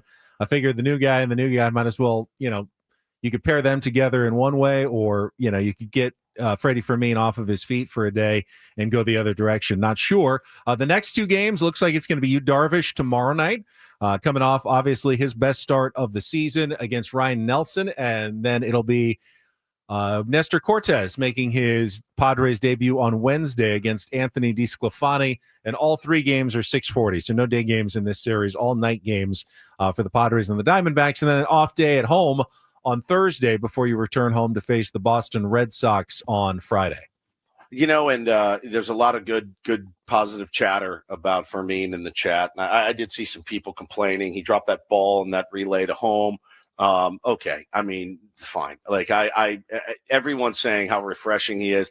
He makes contact, productive outs, drove in a run, got a couple of knocks. Like it looks different. You can't deny right now, guys, that it does not look different. It looks markedly different with Freddie Fermin back there. Love the analysis from Letters to AJ over the weekend, who did a whole piece on how Freddie Fermin is going to sneaky drop a bunt in every once in a while, and it's almost always going to turn into a base hit. And wouldn't you know, yesterday it came true in the first weekend of games for Freddie Fermin, where he dropped a sneaky bunt in to lead off an inning and get on base. And if you read the newsletter from Letters to AJ, he went through this whole thing where he's not going to bunt a lot, but when he sees a guy basically playing deep at third base, he'll occasionally put one down the third base line past the pitcher, and like 70 or 80% of the time he's going to get on base when he drops down that bunt. So you could tell he's a very smart, heady ball player as well, who of course has learned under the tutelage of Salvi Perez over the years, and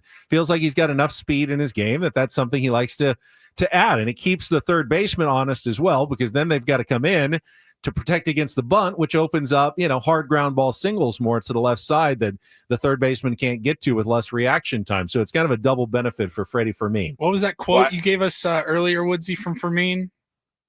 Oh, yeah, he was talking about Dylan Cease, and I guess the skipper would never put him in the lineup against Cease, and he said basically, no, he's too tough for Freddie. But Freddie wants nothing to do with this guy, and so he finally got a chance to catch him and was like, "Good Lord, now I understand.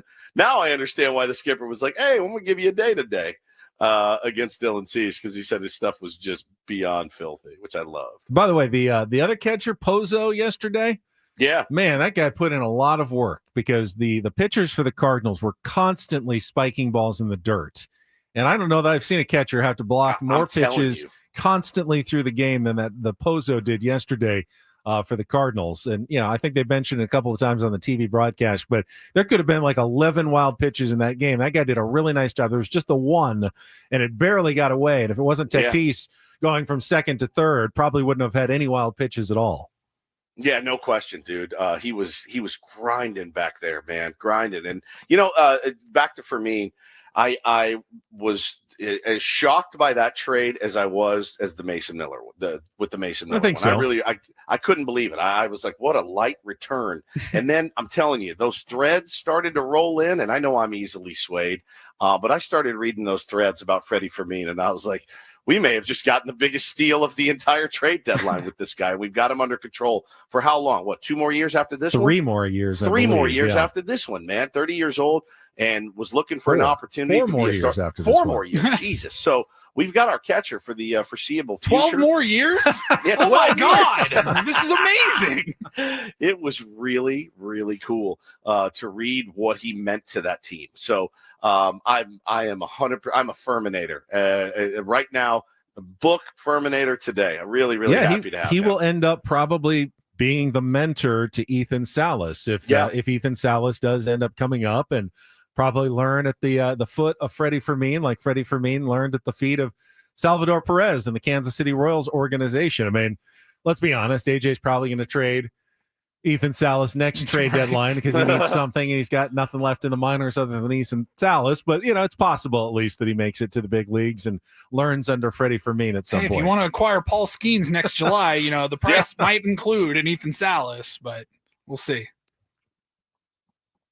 All right, let's take a time. I'm done. Let's take a time out. When we come back, we do have some tickets to give away for a Friday's next home game, Padres against the Boston Red Sox, a team, by the way, very much in the playoff picture in the American League. So we'll do that when we come back, and then a Reindl Report as we take you until 10 o'clock this morning with Ben Woods on San Diego's #1 sports station, 97.3 The Fan. Paulie, what did you say I have? Eco Water, my friend. Oh, my beloved Eco Water. I miss my cats a lot, but I miss my Eco Water system in the home.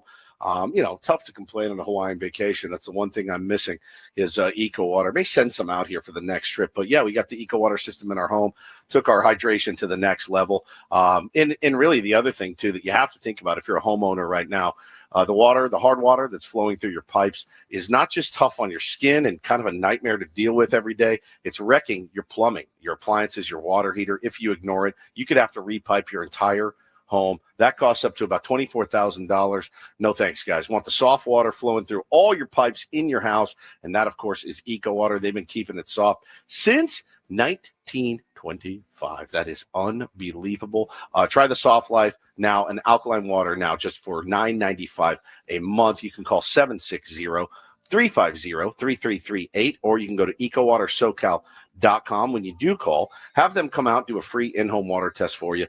Super simple, takes them about 5 minutes, and they're going to show you, look, this is Eco Water, and this is what you are currently bathing, drinking, giving your pets, giving your children, making their bottles with. I mean, it is a total game changer. Get it done in your home. Again, $9.95 a month, 760-350-3338, or go to ecowatersocal.com. Again, let them know that I sent you, please. Not everything in life should be hard, especially your water. Keeping it soft since 1925. Eco Water, your water should be perfect.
Hey players, things are about to get real here in San Diego. Introducing the all-new Hamul Casino Resort. With a 200-room hotel tower, exciting new eats and drinks, plenty of new places to play, and a luxe spa and salon. Hello, rooftop pool and deck. It's where players can play their hearts out and enjoy all the perks that come with it. It gets real this summer at the all-new Hamul Casino Resort, the players' place.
Quickly, Woods, if you don't mind, I want to talk about two teams I used to cheer for but don't cheer for anymore.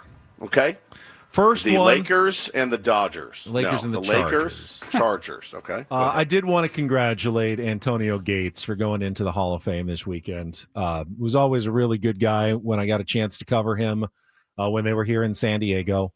And pretty impressive. He was the first player ever inducted into the Pro Football Hall of Fame who didn't play a single down of college football.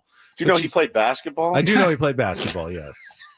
I mean, think about that, though. That's a pretty amazing story. It's not only that you incredible, right? made the NFL without playing college football, you became a Hall of Famer without playing college football, which is pretty stunning. And I did at least want to offer my congratulations to Antonio Gates, who did go in over the weekend along with Jared Allen, Sterling Sharp. Is that a weird thing to see? I didn't watch any. I saw a couple of pictures or short videos or whatever. I saw him and Dean Spanos, of course, taking off the cover of the bust, and I'm thinking, man, this could have been it could have been so different. It is just like I was wondering what other like lifelong, people that rooted for that team for 50 plus years, and if they're still rooting for them, I think it's weird. But if you're not rooting for them, I'm like, how conflicted were you to watch that? Like that should have been and would have been such a celebration here in San Diego. We probably would have been there, like broadcasting live this week in Canton, Ohio, to honor San Diego Charger Antonio Gates going into the Hall of Fame. But I would have been here in Kauai. You guys would have had a great time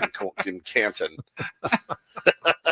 I would not have moved my trip for Antonio Gates going into the Hall of Fame. That I do promise you. But then the other team that I used to cheer for, the Los Angeles Lakers, no surprise here, but they did sign Luka Doncic to a contract extension. I think it was 3 years, $185 million, which seems like a ton.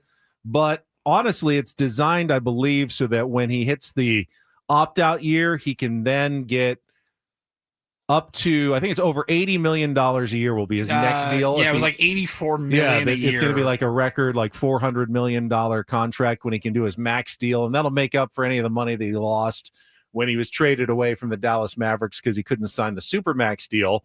And it does seem like they're going to keep LeBron as well, despite all the rumors and LeBron like dropping hints all off season that I'm in Cleveland. Hey, I'm here with this other team all summer long. Rob Pelinka seemed to make it very clear that LeBron's going to be back. So, but Luka is sticking around with the Lakers, and he gave $5 million to like young athletes around the world. And I thought that was a nice gesture that he made going forward. Yeah, no doubt. Yeah, there we go. Woodsy with the comment there on the Lakers as well. Just thought it was great. Kind of wanted to throw that in there while we were. I know you did. No golf today, huh? No golf in terms. Cameron. I'll give Cameron Young his props. Finally won a tournament after missing out 7 times. He finished second without winning, and then he finally got his first win very easily. It was no drama at all at the Wyndham Championship yesterday in North Carolina. He was up by 8 most of the round and cruised to his first win.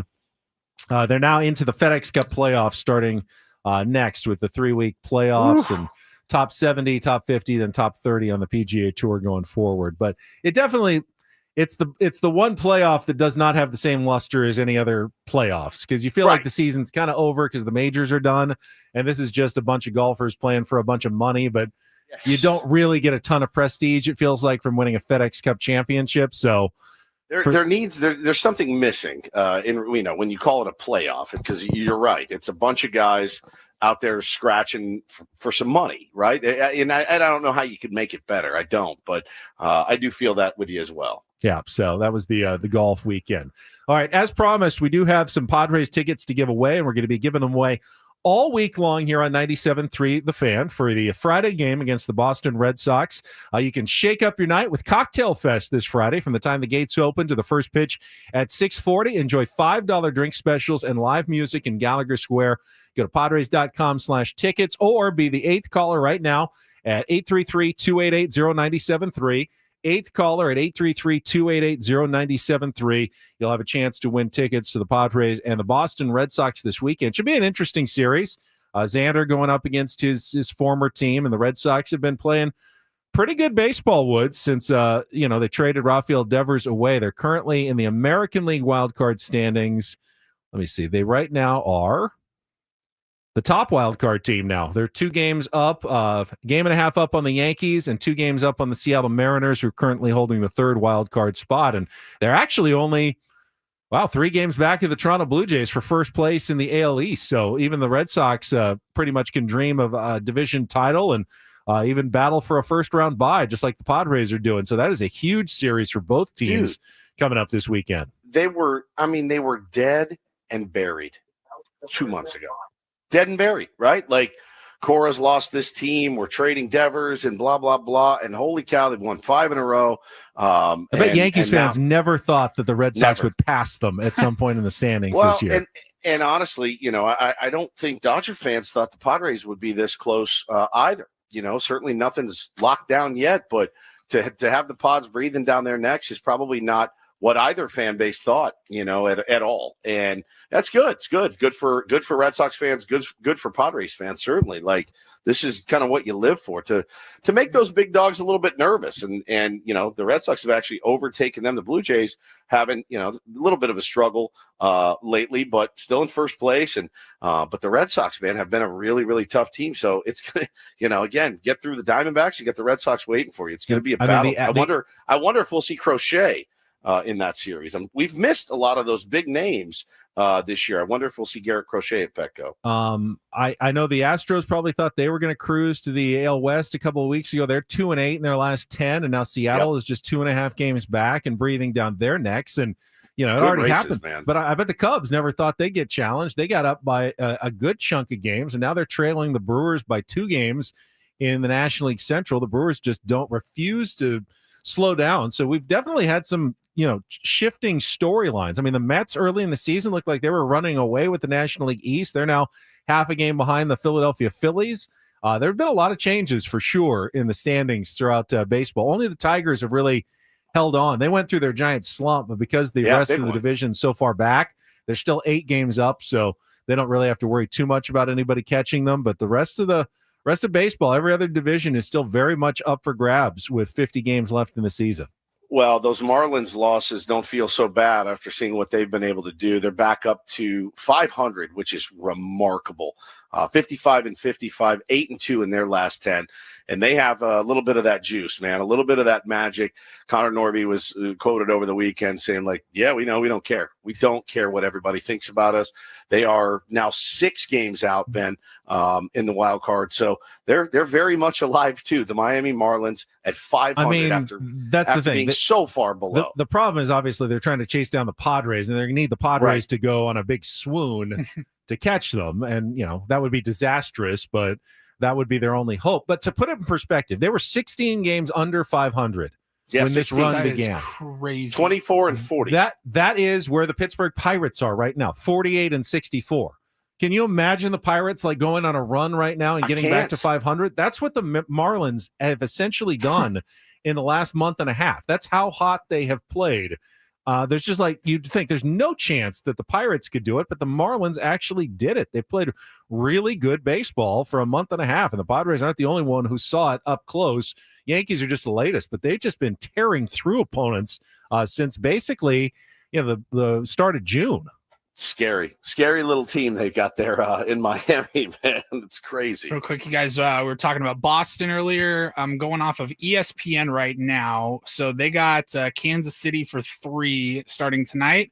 They're throwing Bayo, Crochet, and Dustin May. So and then Friday, Saturday, Sunday looks like Bueller, Giolito, and Bayo. Oh, you miss them by one. Miss them. Oh, drag. Darn. We'll see. Things can change at this time of the year, but at least that's the projection at this point. All right, Paulie's going to get our winner information dialed in, and then we will come back, and Paulie will bring us some headlines for the Reindl Report, including a couple of baseball-related headlines. Some drama in the Little League World Series. This is amazing. Little League World Series qualifier. Gamesmanship or cheating? Let's discuss. Coming up next on San Diego's #1 sports station, 97.3, The Fan. First, though, Woods and I are going to talk about Trust and Will. It's your online resource for estate documents. Instead of having to go to a lawyer's office and pay billable hours and, probably thousands of dollars in legal fees to set up your estate with your trust or your will, you can do it very affordably, very simply, and very quickly at trustandwill.com.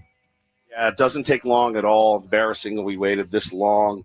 But, yeah, get that peace of mind by going to trustandwill.com and use the code FAN when you check out, FAN. You're going to get 20% off of everything, and they're going to ship you your estate documents. You get those, have them notarized, and then it's done. You throw it in the drawer. You forget about it until your family needs it. Yeah, don't leave your family in the lurch without estate documents. The state will end up deciding even not just your finances, but your kids, like guardianship as well. If you don't put it down on paper, you're probably headed to probate court, and your relatives are going to be dealing with a nightmare for months on end. Easily avoidable, again, by going to trustandwill.com. Use that code FAN. Get 20% off and free shipping at trustandwill.com.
Hey players, things are about to get real here in San Diego. Introducing the all-new Hamul Casino Resort. With a 200-room hotel tower, exciting new eats and drinks, plenty of new places to play, and a luxe spa and salon. Hello, rooftop pool and deck. It's where players can play their hearts out and enjoy all the perks that come with it. It gets real this summer at the all-new Hamul Casino Resort, the Players' Place.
Congratulations to Alex, who won the first pair of Padres Red Sox tickets this week. He sounded genuinely surprised to be the 8th caller when Paulie answered the phone. But you know what? Someone gets in. I know sometimes it feels fruitless, like you call and you get a busy signal, or you call and all you get is a ring and you don't never get it answered. But yeah, you occasionally, you know what, you get through and someone does win. I understand why people sometimes they freak out or they even get upset because they'll hear them go on hold for a second and then they get dropped off. But when we say caller number 8, we have 6 phone lines, so I have to put everybody on, then drop all 6, and then take the second caller after that. Exactly. So that prevents the people who tried to jump the gun by dialing a little bit early, I think, from being rewarded. It gives everybody kind of an equal opportunity chance to win the tickets. That, and I like playing God, and it's personal among some of you, and I just don't want you to win. That's exactly right. I mean, he has total idea who's calling and who's not. Yeah. Yeah, phone rings a while. Have you guys ever won anything on a radio station before? No, never did. Never once? No. My buddy did a couple of times. I mean, I won. I think I was like maybe 19 or 20, and I don't even know why I called for it, but I won tickets for Sarah McLaughlin. Oh, did you know her? Yeah. I went to the show with my buddy. My idea was there's going to be a lot of girls there, so we got tickets. Let's go there. It'll be a, as we would call it back in our misogynistic days, a target-rich environment then, and it was. It was, but it was also a very, sweet and moving concert. She got a great voice, but it's sad. It doesn't put you in a sexy. Her in concert. Yeah, I don't know. She was great. It doesn't. You're not in a sexy mood when she sings, "Arms of an Angel" and things like that. But she's really, really talented singer. But I did win those from a radio station before. Keep trying. It's always possible. Yeah. Just right. I wish we could give out more tickets, but we have winners. We do have winners. Somebody actually wins. So just keep trying. All right, we're going to take a final look at traffic, and then Paulie's got some headlines with his Reindl Report coming up next here on 97.3 The Fan. From the 855 Get Ross Traffic Center, protecting San Diego after accidents or injury. It is still a stop-and-go ride on the northbound side of the 5 at Coaster Station, all because of an accident involving a flipped-over car. Right now, the right lane is blocked. Delays go all the way back to the 78 at exit 51B, but you can expect about a 30-minute delay to get through this mess. I'm Sue Aller with Ben and Woods, San Diego's #1 sports station, 97.3 The Fan. And get things started here with our today's edition of the Reindl Report. Now tuned into the greatest. Welcome to the Reindl Report with Paul Reindl. Hi, Paul. All right. 2 stories from the world of sports that we haven't gotten to yet. We'll start off in Major League Baseball. And 1 story that you didn't know you needed. Are you laughing, biatch? It's the Reindl Report. Hey, Paul, how you doing? Okay, how are you? On 97.3 The Fan. Are you ready to bless the mood? I need some help, please. That was good. Can I get a oh yeah? All right. All right. Happy Monday, gentlemen. Happy Monday. Sarah McLaughlin had a nice little run, especially in the late 90s. Building a Mystery. I Will Remember You. Song. Yeah. Yes. Possession. Possession is that is a sexy song, actually. That'll get you in the mood. God bless. Yeah, she was great. All right, gentlemen, let's get started here. Where to begin? Let's start off in Major League Baseball, and then we'll get to Little League drama. I saw a few people up in arms about Johan Duran and his intro music when he comes out of the bullpen, because it does start with Hell's Bells. Ryan Helsley also comes out to Hell's Bells, and everyone, I get it. They get upset. That's Trevor Hoffman's signature walk-up. I totally understand. I will say with Duran, though, it like mixes into another song shortly after those bells come out, and then he starts running onto the field. But he has one of the more electric bullpen entrances, and he's been doing it all year with Minnesota. And what I really liked this move. So when he got traded by the Twins to the Phillies, he came out, I think it was Friday night, like game one, and he had a save opportunity, came out of the pen, and Citizens Bank Park looked awesome. And it actually looked incredible, exactly like how they used to do it in Minnesota. And then it came out that the Minnesota Twins decided, they said to themselves, you know what?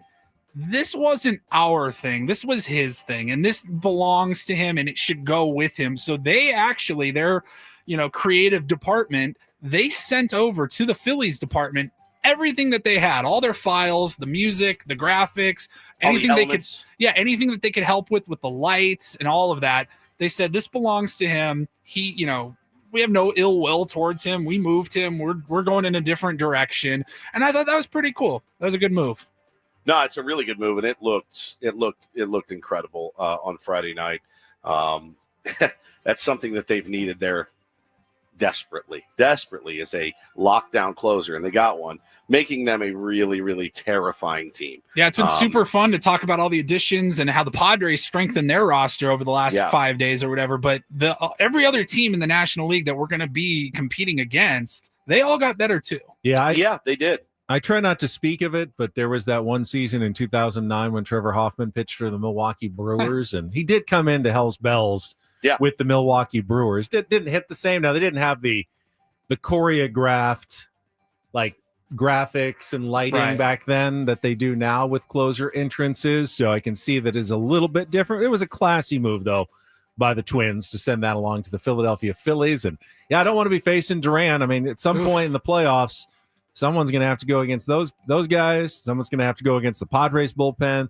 The Mets have a pretty good bullpen with Diaz at the back end. I mean, a lot of good bullpens in the National League playoffs this year. Absolutely. All right, let's get to this Little League drama. I was curious what you guys thought. Adam sent this over. I missed this entirely. I think they're still doing like regionals or super regionals, and I think this was a winner moves to Williamsport though in the Little League World Series. We're getting to be that time. Flip on ESPN during the day, you'll get a lot of Little League World Series baseball. And there was a game between Oklahoma and whoever Oklahoma was playing against. Like somebody in Texas. Texas West. And it was the Southwest Regional winner going on to the Little League World Series. Texas was up 4-1 in the top of the fifth inning with the bases loaded for Oklahoma, and I believe Little League, they play 6 innings, so it's crunch time here. And there was a pitch in the at bat where the field umpire standing near second base noticed the base runner on second for Oklahoma kind of doing like a whip motion with his hand, signaling to the batter fastball. Fastball. Yep. And boom. After the first pitch, the guy did it again, the base runner, fastball.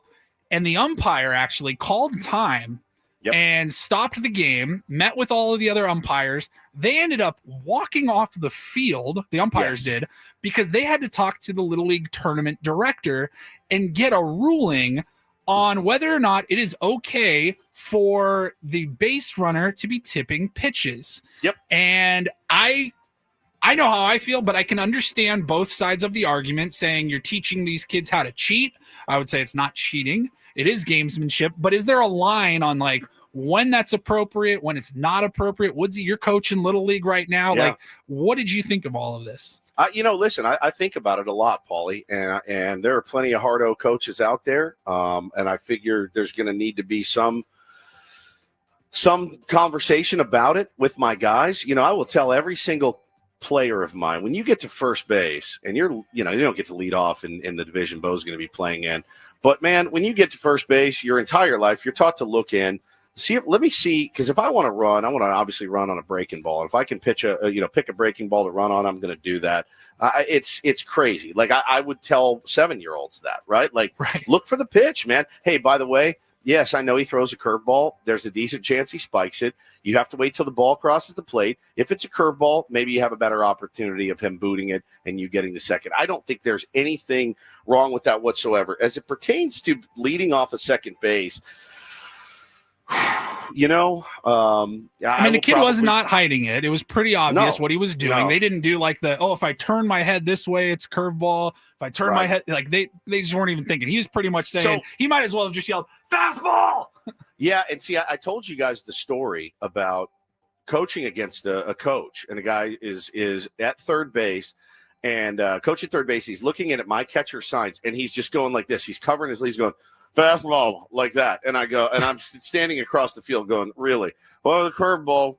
And so after the game, I walked up to him, and we had it out, and I said, buddy, I have no problem with what you're doing, but don't be blatant. Don't let my pitcher hear you saying fastball because he's 12, right? Like, let's not get in his dome like that, right? I don't like it at all. If you want to tip, go ahead and tip. But at that age, we're talking 12-year-olds. I don't like it at all. Certainly not the coaches fostering it. If the players on their own are doing it, that's one thing. But here's why I don't. They learn. Here's why I don't like it coaches. though. But at that age, you can't really expect teams to have like secondary intricate and tertiary signs. I mean, you're just hoping they can get signs from the catcher to the pitcher correctly, and a lot of that's safety as well. Plus, what's the way that you combat that when you see another team? You start throwing inside, and you can't do that in Little League. You can't be throwing at the other. So there's no way to combat it if you're the pitcher and the catcher, and you're just trying to give signs to the guy out at the mound in the normal fashion. I don't really like that the other team is trying to steal them or relay them to their batter, because there's nothing the team can do about it. Now on a higher level, do something about it. Change your signs up, be more discreet, you can fool the other team and make it backfire on them if you do it properly. But at 12 years old, there's nothing you can do about it. You're just a sitting duck out there letting the other team give you signs. So I don't think they should be allowed to do it. It really does. It really is a tough one. And there's this need to win, at all levels. And it's pretty embarrassing. I've been through it before. As I continue to coach, the older I get, man, I'm going to tell my kids, like, watch out for tips. If he puts his glove here, he's going to throw a fastball. If he puts it here, he's going to throw a curveball. That's okay. What I'm not going to do is yell it out. If I got their signs, I'm not going to yell them out. Fastball's coming. Be ready for the fastball. I think that's a line too far. And as far as the kids doing it, kids will be kids, man. Like, honestly, Benny, you don't need tertiary signs. Just second sign indicator, third sign indicator. That's it. I'm going on the third sign with the runner on second sign on the runner with the runner on second. That's pretty standard too.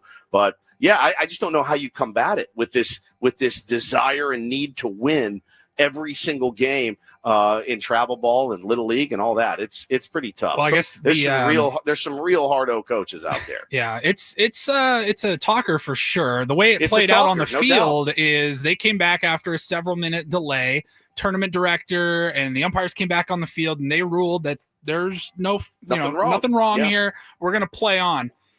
I don't know if it was the next pitch or a couple of pitches later, but wouldn't you know it, Oklahoma hits a grand slam as soon as play resumed. They take a 6-5 lead. They go on to win, and they're moving on to Williamsport now. This is great, Gus, and I would do the same friggin' thing. I really would, and I have. Not as far as tipping has gone, but Gus says I've helped the kids that would tip on the opposing team because it's about the kids. I've done that too. I've helped a kid. Hey man, when you're playing first base, you want to make sure you have your right foot on the bag as a right-handed first baseman, not your other foot. Makes it a lot easier. That's really what it's about, is teaching these kids. But hey man, like I've seen some of the inner workings of some travel ball stuff, and it'll blow your mind, dude. So I don't know that I'm quite ready there. I think I will just be turning the reins over. But if somebody wants to teach Bo how to get a little bit of an advantage leading off second base or whatever, that's one thing. But calling out pitchers pitches and stuff like that just gets absurd. All right, we'll move quickly here to my last story. We do things our way. When one of our beloved people out there passes away, we play shout out to his family. Everybody's got their own way of doing things. And the internet is a little confused, I guess, with how Rod Stewart has been doing things for his shows. Yeah. Rod Stewart is still touring. I think he got the residency in Las Vegas. And so it's been a few weeks now since Ozzy Osbourne passed away, a musical icon spanning across all genres. And Rod Stewart has been dedicating his song Forever Young to Ozzy, which I think is a good move. That's tasteful for sure. What's really confused everyone, though, is the screen, the video going on behind Rod Stewart during that song is an AI video of Ozzy appearing to be in heaven and like taking selfies with a bunch of other dead celebrities, musical icons like Tupac, Kurt Cobain, Tina Turner, Amy Winehouse, Michael Jackson, Bob Marley. I mean, dude, people are like, hey man, like I get it. You're trying to like, they all look really pay happy, respect. which is good. They do. But like, you got to draw a line somewhere, and this is crossed that line into borderline creepy. Freddie Mercury. Oh my god. Oh my god. Oh my god. This is incredible.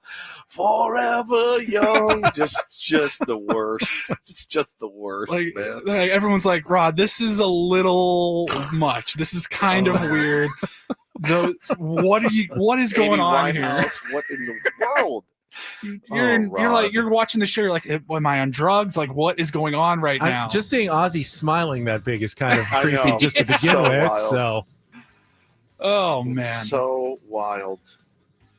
Well, good stuff today, guys. All right, well, Woodsy, thank you for doing the show today. My pleasure, boys. It's your show, but we were glad to have you for sure. We'll talk to you tomorrow morning at 6 a.m. Braden's coming up next for Paulie, for Woods. I'm Ben. Have a great rest of your Monday from all of us here at San Diego's #1 sports station, 97.3 The Fan. So long, everybody.